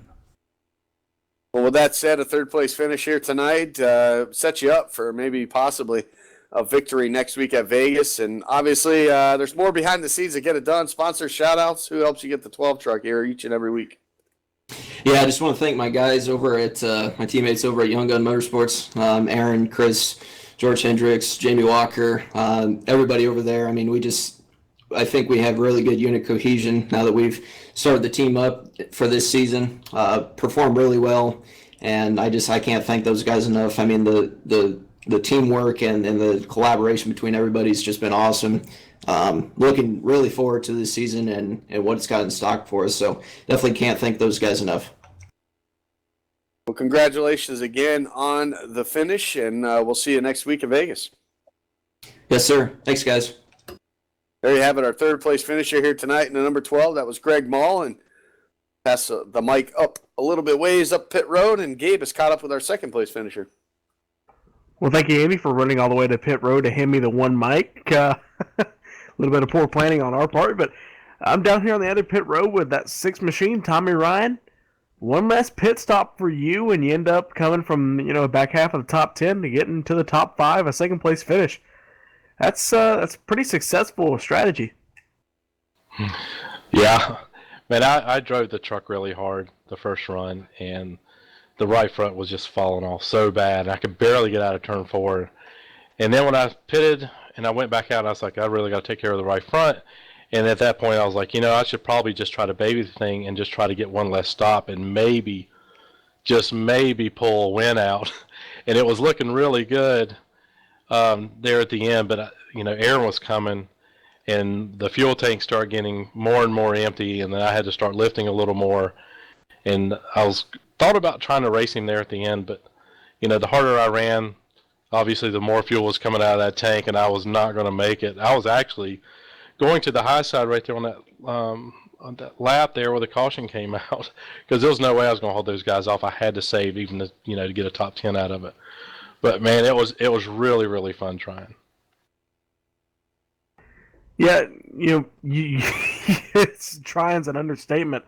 We saw you and Greg Mall. You guys had the same strategy. I keep talking strategy because everybody, they were 30 laps pit. You and the 12 of Greg Mall, you guys ran about 5 laps extra. That really intrigued me. Was that the plan to kind of pit just a little bit later and let the laps add up to where you didn't have to pit at the end? Oh, absolutely. I was going to run it as dry as I could. At one point, I think it was either on the third stop, man, the thing was spitting as I was coming down pit road. I was hoping I was going to make it to my box. And I was like, man, if this pans out, this is going to be really cool at the end. But, yeah, man, it was pretty much my strategy. As soon as I burned off the right front, off the first pit stop, the pits, I can't even talk. The pits on the first run there, at that point, I was like, yeah, I've got to figure something out. Yeah, we saw, I don't know, maybe 20 laps before the end of the race. Your tires were worn, yes, but you were losing a lot more time than we had expected. Were you saving fuel to make it to the end, or were the tires that shot? Yeah, I actually had my teammate DJ Beverly running the same strategy. He spun getting on pit road one time, but I was talking him up all the whole run there, and I was like, dude, I'm gonna have to lift a little bit sooner. I got to save a little bit more. But yeah, and the good thing was I was saving tires doing the same thing. So yeah, that was the whole way, man. That was the plan. All right, Tommy, you bring that truck in a second place finish. Shout out to the sponsors that took you here. Yeah, of course, my team, man, plugged the page on Unacceptable Racing Facebook, and obviously Northern Tool, all my favorite sponsors, man, on the truck, Advocare, coastal safety auditors, etc. But man, congrats to Aaron, man. He tore us up, man. It's a lot of fun racing over here, man. USR, you guys do a great job. Appreciate everything. All right, Tommy, congratulations on your second place finish. I'm going to run over to Victory Lane, deliver our one mic to Andy Kessler. Andy, here you go. You've caught up with our winner down in Victory Lane. That's right. I am down here in Victory Lane, and the driver of the B&C Lawn and Landscaping Chevy Silverado has brought it to Victory Lane here tonight at Atlanta. Aaron Bennett, congratulations. A pretty sweet victory for you here in the second race of the season. Oh yeah, man, it felt good, man. That was a good race. I was glad that we went caution free like that. I mean, that's always a good thing. I really love long runs over here. All my teammates, we work hard all week and we come out here and have fun on the weekends. Right now I'm down and I'm already on my third Budweiser since the checker flags wave, so I'm rocking and rolling right now, baby. Not wasting any time in the celebration, and you had a decent run at Daytona last week, a 13th place finish there, and that obviously wanted a little bit more with that with the laps led that you did, but and at the end, when you come out of a Daytona race like that and you get a decent finish as 13th, and then you come here to Atlanta, the first of many mile and a halves we'll see on the schedule over the course of the season, including next week's Vegas run. You got to be pretty excited with the way you were able to pilot that truck all the way through the field all night long. I mean, just really running. You were fast in practice, fast in qualifying, and you were able to keep that thing up front. No mistakes on pit road. It was just a pretty much flawless race, and you were able to capitalize on it and bring it home. Yeah, that was one of the first races I've had in a while where I haven't had done some kind of screw up on pit road, and then I was contemplating 2 tires on the last stop, but I was glad I went with 4 because I seen what happened to Herlo. He went backwards quick, so I was glad that happened. And it's always good to leave Daytona with a good finish. I mean, I kind of thought at Daytona I had the car to beat with my teammate Greg behind me and Jamie and Chris up there. We were all running top 4 there for a while, but it didn't turn out that way. But I'm glad that Young Guns Motorsports came back and rebounded today, and couldn't be prouder. I thank my business partner Garrett for letting me sponsor the truck. It's been a lot of fun over here at USR, Cody, and we put on a good league over here. It's good stuff. Yeah, they absolutely do, and quite a cool thing when you get one of the title sponsors in Victory Lane on the truck, so that's a pretty cool deal as well.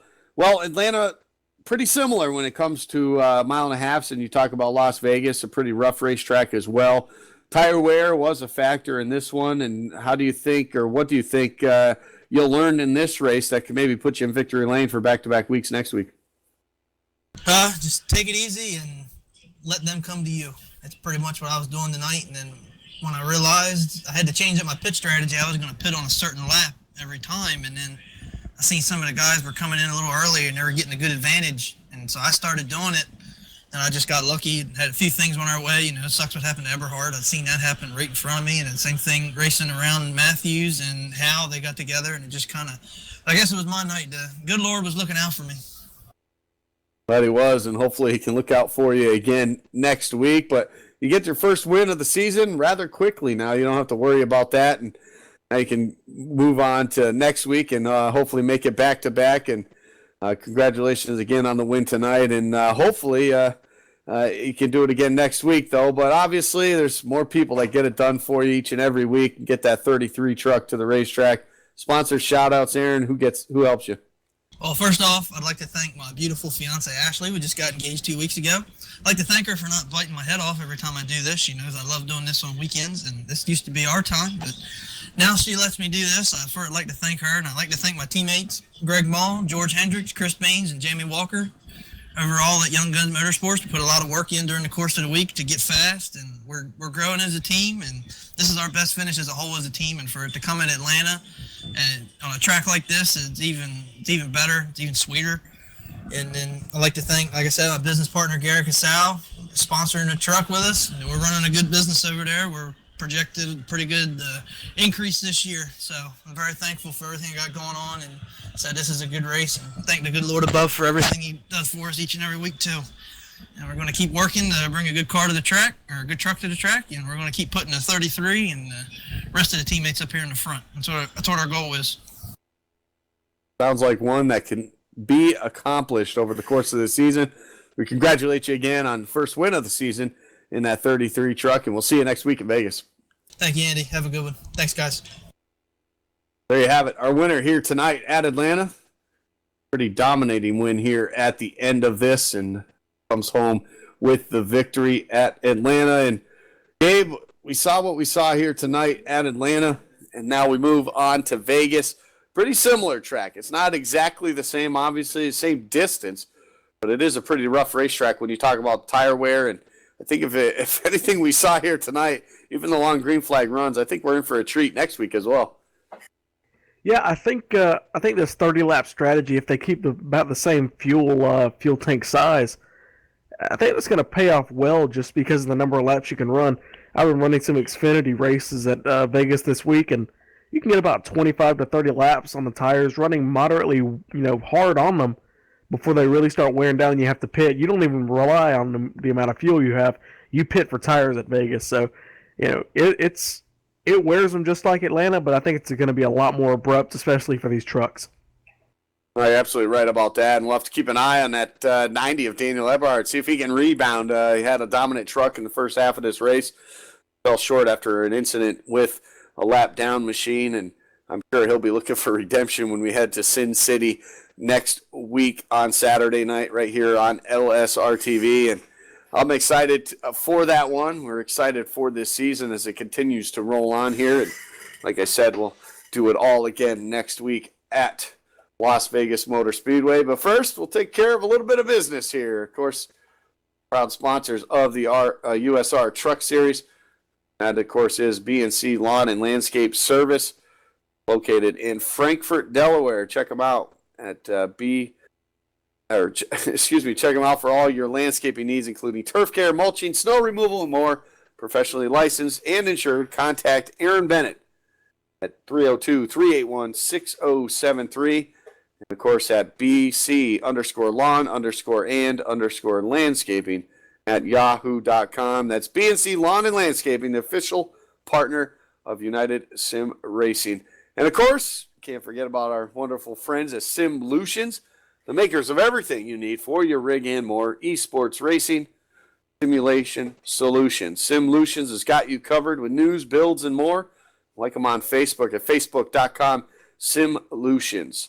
Simlutions, the provider of the Playseat chassis that these drivers, of course, are racing for here in the first part of this season, and proud sponsors of the United Sim Racing Truck Series. Everything on the United Sim Racing League, you can find them on the web at unitedsimracing.com. Of course, at facebook.com/UnitedSimRacing. And for everything, stay up to date with LSRTV, with all the action that happens all week long on livesimracing.com, and of course at facebook.com/livesimracingtv. So until next time, on behalf of everyone at LSRTV, myself, Andy Kessler, Gabriel Wood, and of course our wonderful and talented producer, Cisco Scaramuza, I want to congratulate Aaron Bennett as tonight's winner